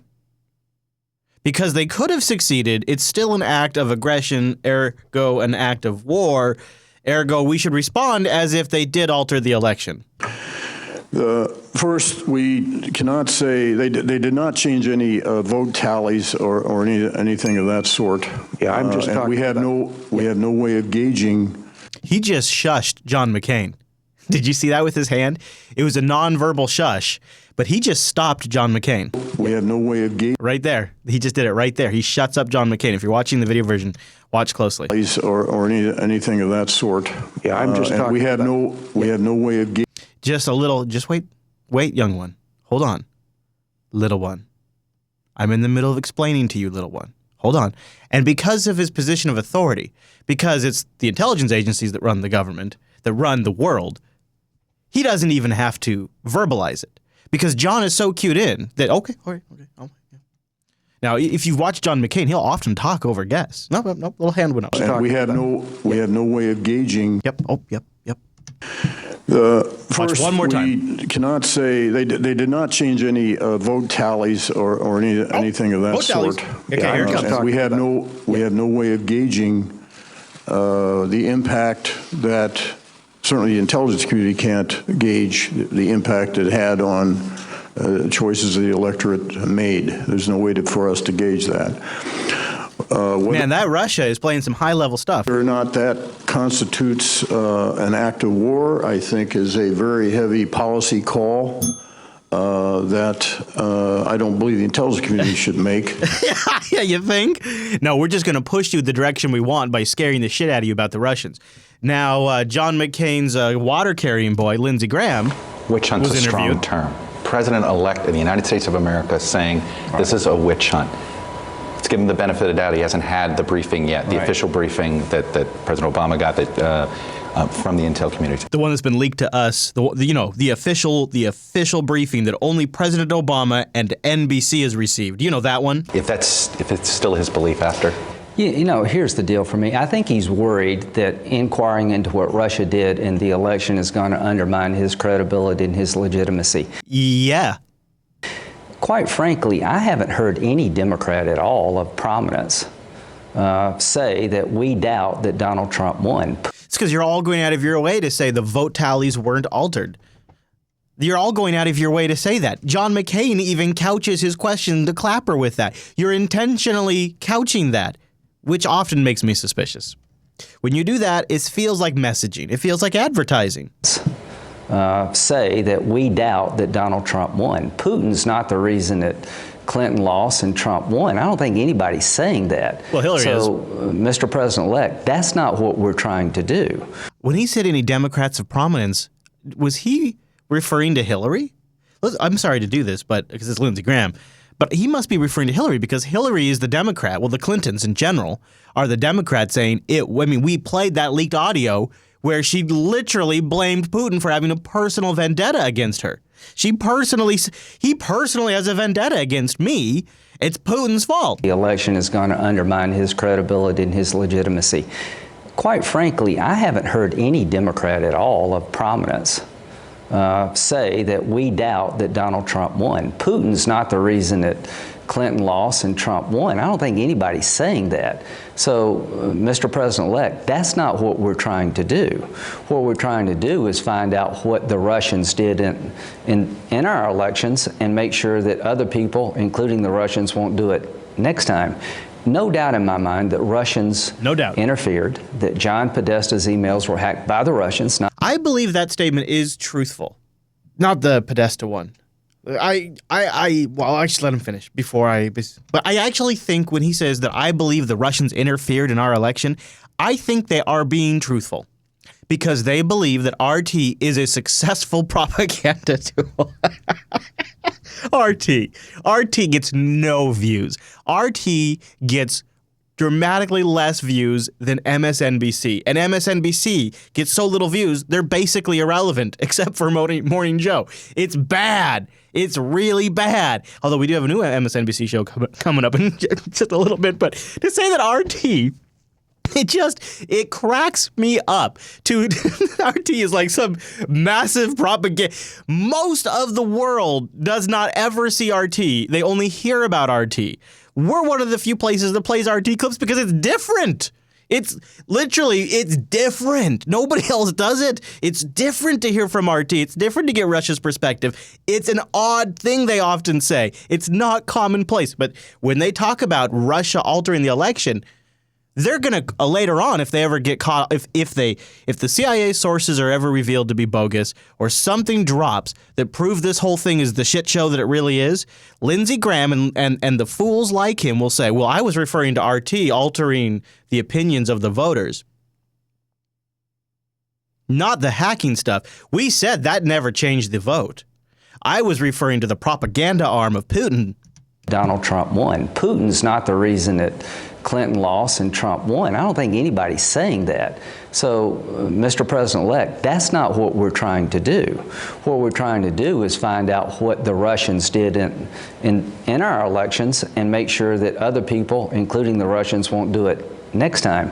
No doubt in my mind that Russians interfered, that John Podesta's emails were hacked by the Russians, not now that, come on, really? Some 14-year-old kid or 300-pound guy, and that the DNC was compromised by the Russians. It's 400-pound guy, John. Get it right, or Lindsay. John. Same guy, really. This is really something. So no doubt in his mind, there's no doubt in his mind that the Podesta emails were, this is where I give them credit. This is the only part where I could really pin it to the Russians, is if they phished Podesta. That's the only legitimate link to the Russians. Well, and then if you accept that they phished Podesta, then you're also likely accepting that they were behind DNC leaks and they were behind Guccifer 2.0 and that they likely supplied the data to WikiLeaks, which I don't buy that last part. I don't know about Guccifer, how could I, or DNC leaks, but that seems a little bit of a stretch. However, if you accept the premise that Russia was behind the phishing attempt of Grandpa Podesta, and then they released I believe with maybe that truth, maybe that's true. Maybe Putin ordered the phishing of John Podesta. That could be true. Doubtful based on their shitty performance of attacking the RNC, but possible. I completely do not believe that Russia was behind the DNC attack and the DNC breach and the leak of Donna Brazil's emails and the leak of Debbie Wasserman Schultz's emails and the real damage that was done to the DNC.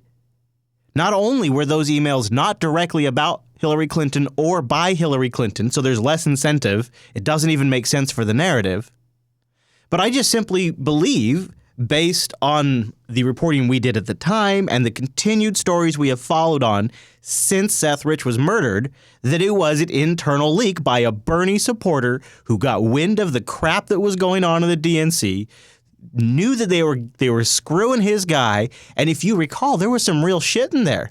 There was some religious shit, there was some racist shit, there was some stuff they were trying to push and pin on Sanders. Also, they exposed the fact that they were putting up fake Craigslist ads for Trump, trying to make Trump look like a sexist on Craigslist when it was the DNC creating the post. Things like that came out, how they were stacking the deck. That was released because one of Bernie's supporters that worked at the DNC saw that shit.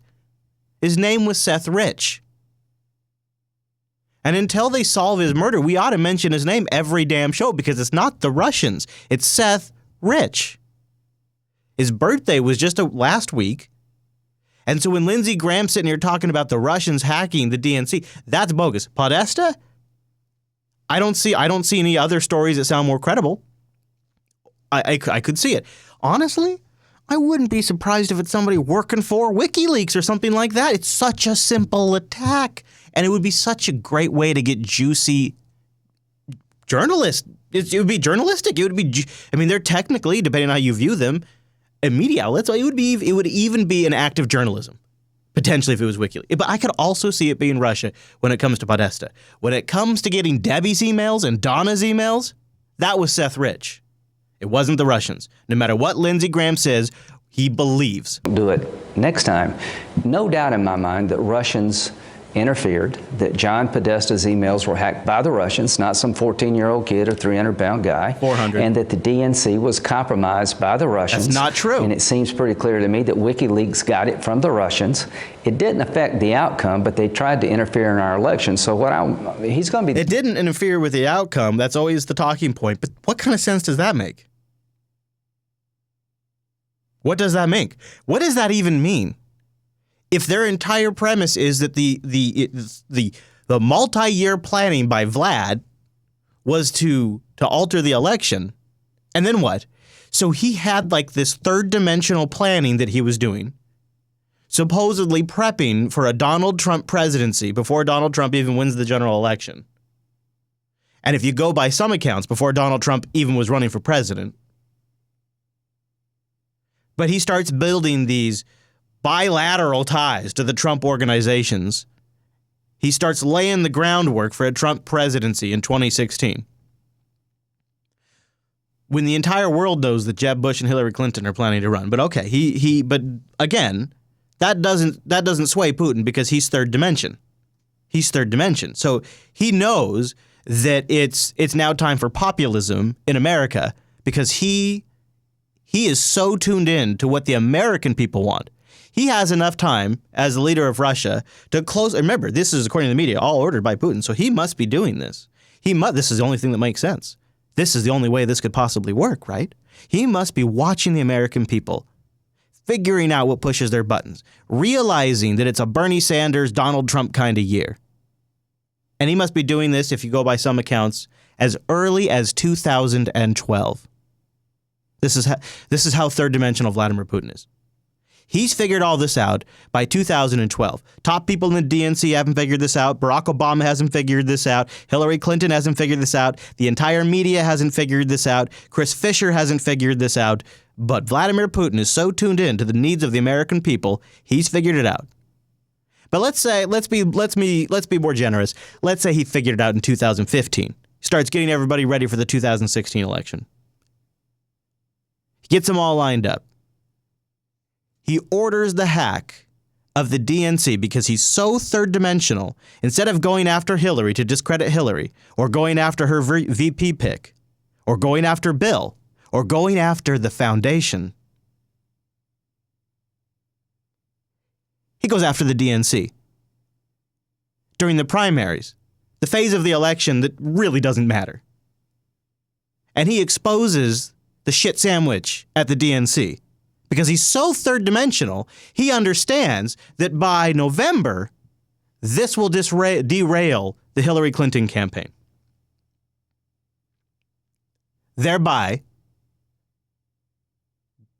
Donald Trump winning the presidency, even though he may not have even been running at the time Vlad was third dimensionally thinking of this. It's incredible. It's just so incredible. It's so remarkable. I mean, if that's true, what a leader. What a leader. Holy crap. How could the United States of America be served by a leader like that? Incredible foresight. Unbelievable. I'm amazed that Russia doesn't have a bigger presence on the world stage with a man that has the foresight like that. Thank God the United States of America and our intelligence agencies have been able to stop him at key moments. Thank God.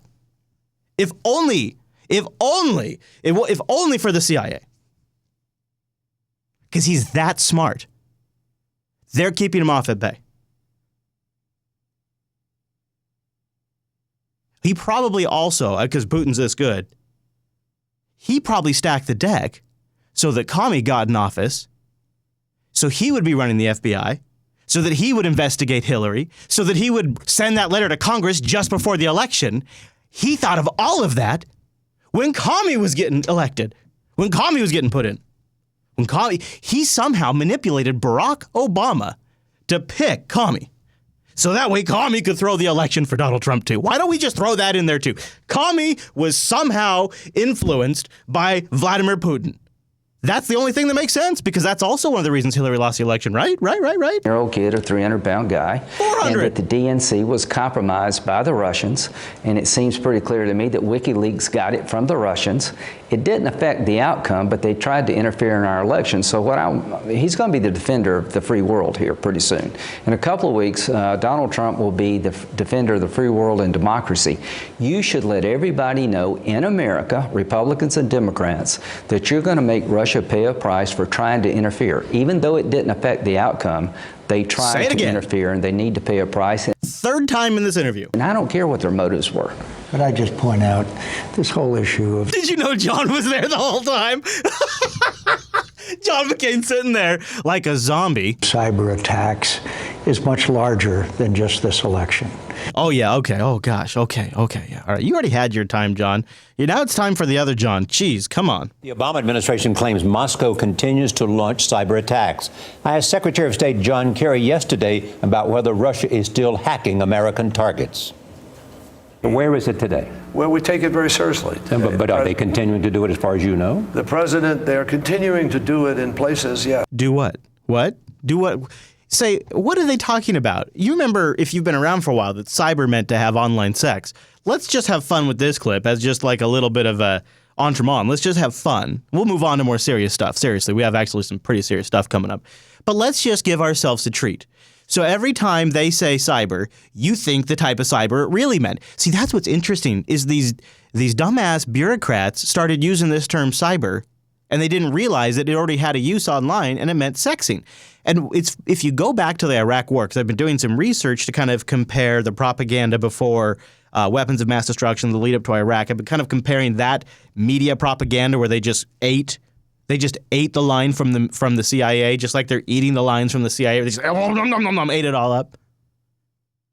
And it's fascinating. I've been kind of sneaking the links into the show notes for the last couple of weeks. So if you want to go back and check, there's this one's my favorite.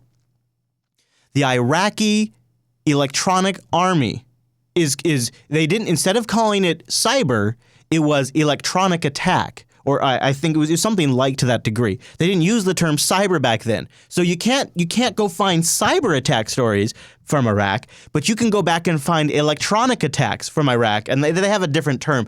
It's in the last week's show notes. It's really fascinating to compare the sort of same type of reporting during that buildup. So let's go back now. Let's look at it from that era when we called it electronic attacks and Cybermen having sex with possibly another dude online, because let's be honest, how do you really know? So this is Charlie, and This is Charlie, and he's got an interview with John. And in this interview, John doesn't have makeup on. When he sits down with NBC, he'll have makeup on later. But I digress.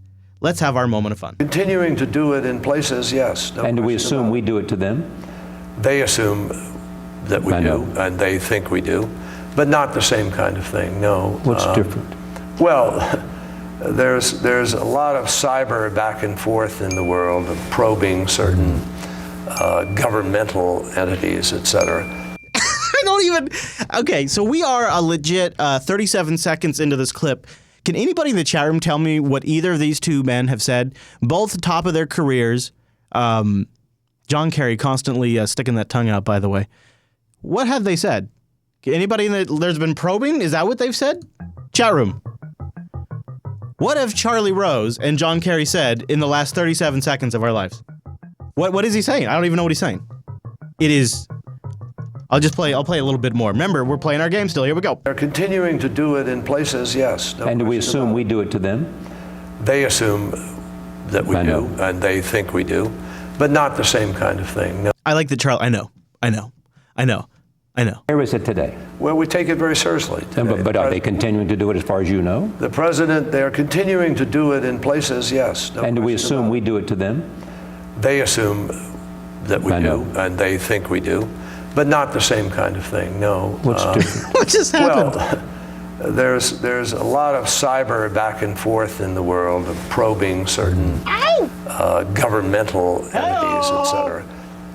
That's quite different from, I think, and understanding defenses in order to be able to protect yourself. Boy, I'm glad we got these guys running the country. They really sound like they got a grasp on the essential concepts necessary. So the chat room is surprisingly into Rex tonight. Lots of mentions of Rex. So here's a little bit from Rex's hearing where the Russian hacking is clearly troubling, which was all you could hear. There was the line. They're all waiting to hear how he went on this.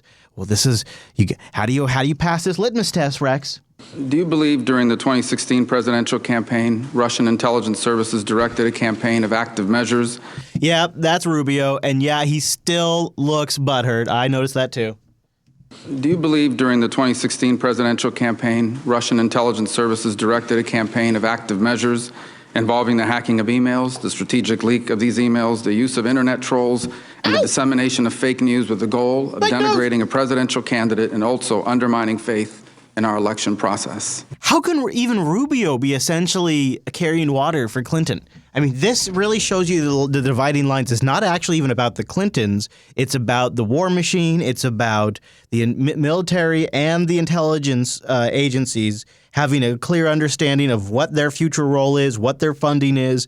And I think depending what this is doing is it's showing Rubio his true colors in a sense. I mean, the question sounds awfully loaded to me, and it sounds like it's a litmus test question. Faith in our election process?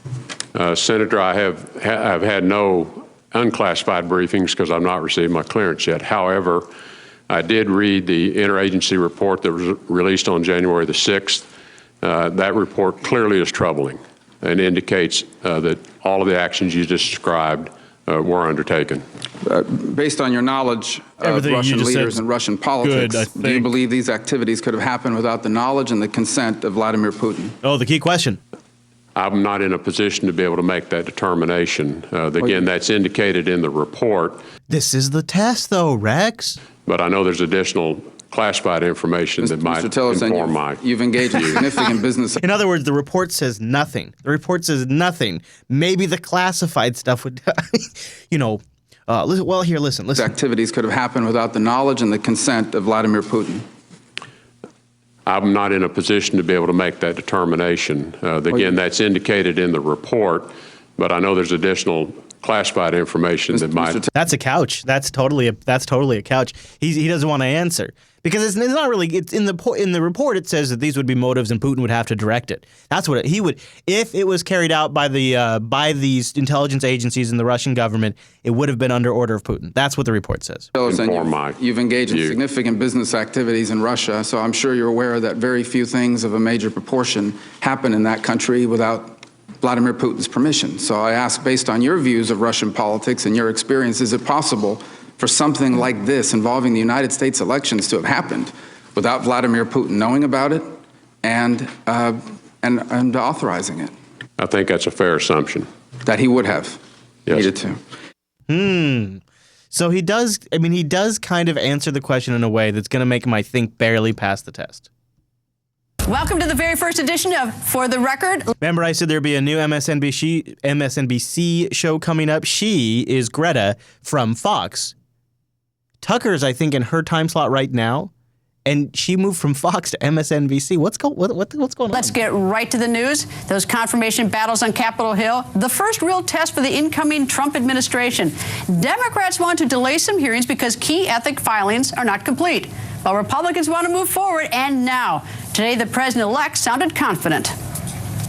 They're going great. Confirmation's going great. They haven't started yet.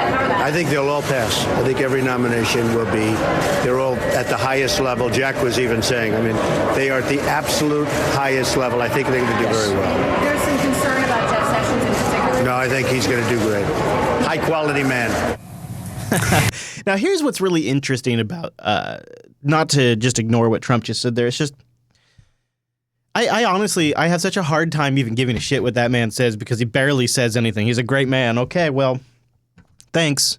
No wonder you're so good at tweeting. You barely say anything. Now, what I do think is fascinating is the fact that Greta is on MSNBC and the fact that Meghan's going to NBC. This, my friends, is what you call a rebranding or maybe a brand shifting. I like that better. They can run with that if they want. A brand shifting. Brand shifting. Brand shifting. This, to me, seems like they're trying to build a little bit of a bridge to the folks that voted for Trump. Like, maybe they actually had a meeting and said, we really missed the boat on this one. What are they saying? And what better way to do this than to take a couple of frustrated Fox heavyweights? Greta, believe it or not, well, I mean, actually, this goes back to what I was saying earlier. None of them get great ratings. I mean, who am I, right? I'm a podcaster. But none of them get incredible ratings compared to, like, the main networks. But Greta actually rocked her time spot. So she's actually got, like, she actually pulls in ratings, which is unbelievable, really.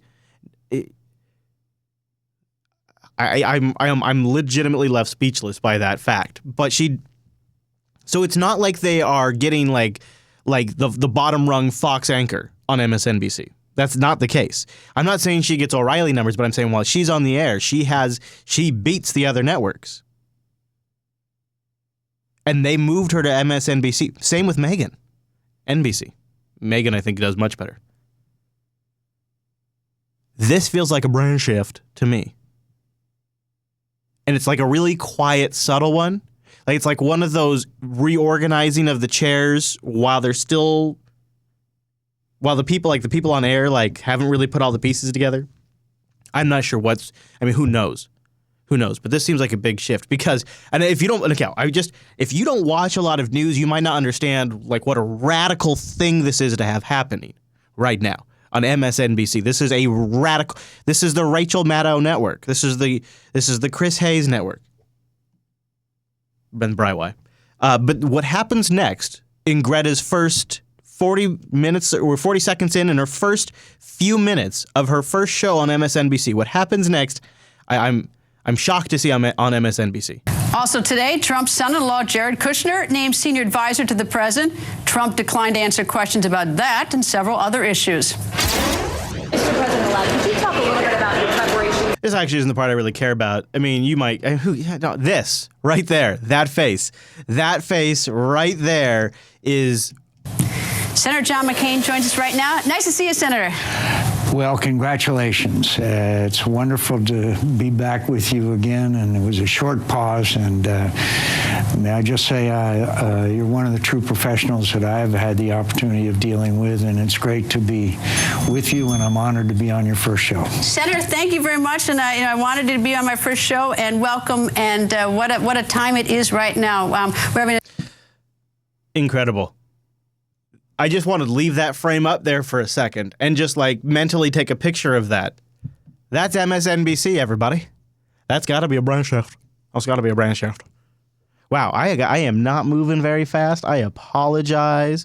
How about a little propaganda about the imminent danger? Talking a lot about cybersecurity these days, and there is a virtual weapon of mass destruction threatening our way of life with really the click of a mouse or something else. According to an Energy Department report, the U.S. electric grid is in, quote, imminent danger of cyber attacks.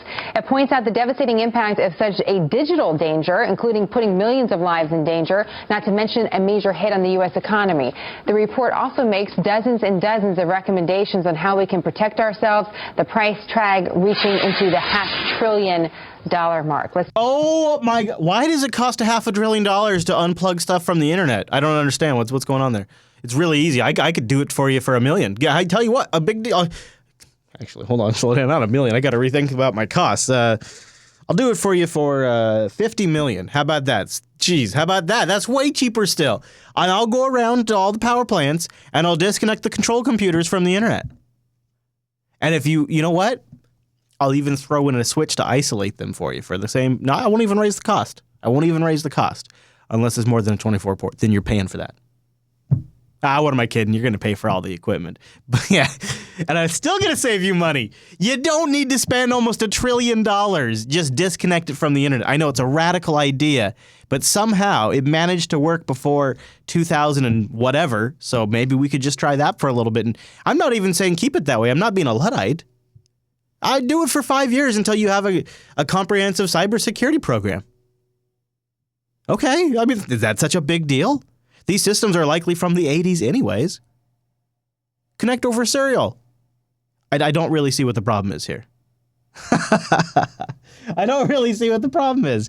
Okay, this is one of my my favorite clips of the night. Well, as you know, a ton of journalists were completely disgraced after WikiLeaks revealed their throne sniffing with the Clinton campaign. So I was kind of onto something about Tucker. Remember about 2 weeks ago I said there's something going on with Tucker Carlson. He's all of a sudden pulled his head out of his ass instantaneously. I've done now some digging into it. I've now kind of got a little bit of idea of the last few years of his career. And the fact that he was trying to carve himself out a standout role, which is now he's been awarded a new television show, and he's been getting interviews about his new stance, in which it was a rebranding of a sense. It's sort of an evolution of the man in another sense, though. If you look back at his career recently, this does kind of make sense. I still have a bias to this man's face, and especially that voice. But I'm just going to watch him for a while, and if the clips work, I'm going to play them for you guys. All right, I should move on. We're running out of time. Chase is here. Totally sycophantic, groveling. Well, now, rather than being drummed out of the business, they are back. Some are covering the Trump White House as if nothing ever happened. DC-based radio show host Chris Plant is here to discuss what exactly this means and how it happened. Chris, it's great to see you. So I'm in the gym today, and I look up on one of the screens, and they're standing in front of Trump Tower. By the way, this is Greta's old set. So speaking of Greta at MSNBC, look who's sitting in her old chair. They've dressed it up a bit, but even the miking and audio sounds, it's the same set. They even have her old chairs. It's like with a microphone is John Harwood, and I thought he can't be covering Trump. I mean, he was working on behalf of Hillary, but he is. Well, you said that they disgraced themselves. They didn't disgrace themselves. They were padding their resumes. They were come on. They were found out in WikiLeaks. John Harwood, who's with CNBC, and he writes for the New York Times. All right. Yeah. And he's sending, he's trading emails with Podesta and talking. They're strategizing. He's warning him about Ben Carson, how he could be trouble in a general, and they're just kind of spitballing, and they're on the same team. It's quite clear that they have common goals. And he's not even getting paid. He's doing this for free. Well, that's right. And I was talking to somebody about this earlier and say, it's almost like the Soviet Union. But honestly, it's worse because in the Soviet Union, there was a penalty for not collaborating with the state. These guys do it quite voluntarily. They do it because they're on the team. And Harwood is far from alone. I mean, Glenn Thrush, who was with the Politico, was caught sending emails to the Clinton people for their prior approval. Right. He called himself, in his own email, a hack. He confessed, kind of lamenting perhaps that he's a hack. Now, he's no longer... So now he's got to be selling aluminum siding in Boca Raton, right? He got out of the business. Well, he was with the Politico, and I'll have you know he's no longer with the Politico. Right. He got out of journalism, right? Well, the New York Times saw all this, and they said, well, we like the cut of his jib. So they hired him away from the Politico, and now he's at the New York Times. I don't believe you, Chris Plant. Come on now. Oh, it's true. He's now at the New York Times, Glenn Thrush. It's considered to be a big promotion. You're at the New York Times, not Politico. It's a little sort of left-wing blog site here in Washington that once showed promise, but no more. And the New York Times saw Glenn Thrush collaborating behind the scenes surreptitiously with the Clinton campaign, and they hired him away from the Politico. So this is the realization of a lifetime of dreams. But see, what I'm confused by, so let's say you're the New York Times, you're a liberal paper, okay? Yeah.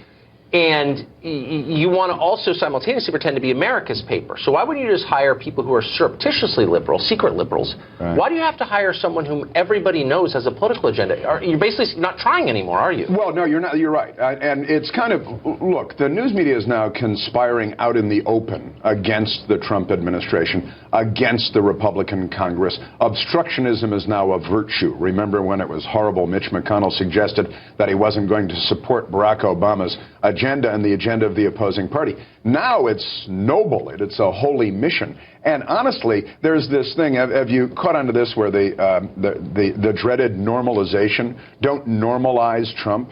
And members of the media are chastising one another if they even meet with Trump in an off-the-record session or meet with him or his people behind closed doors. They're being chastised by other journalists. The same people who are sending campaign advice to the Hillary campaign. That's exactly are saying right. Don't get too close? And they're not, absolutely. Mark Leibovich, again at the New York Times, sending his work to the Clinton people for their prior approval. They get editorial control over stories in the New York Times Magazine, the Politico. This isn't a conspiracy theory. We know all of this to be true. I would say, just in the defense of one man, at least Mark Leibovich is really talented. The rest of these guys, John Harwood, has he ever broken a story? Has he ever written a sentence that stopped you in your tracks where you thought, oh, what a beautiful sentence? No, never. No, he's awfully bland. He's the one that during the debate suggested to Donald Trump that his candidacy was a comic book candidacy, mocking him openly on television. Can I ask you, do you think the smartest people go into journalism, do you think the top 10% at MIT are rushing to our newsrooms? It really is a problem. Who wants to be? Who wants to? Pretty mediocre people. And another part of the problem is the pipeline. And the pipeline at journalism schools, run by old, tired, has-been journalists for the most part, who are teaching the next generation of journalists that it's about the crusade. It's about the cause. It's about the fight. That's it right there. Choose a team. Look, Maggie Haberman, also caught at the New York Times, political reporter.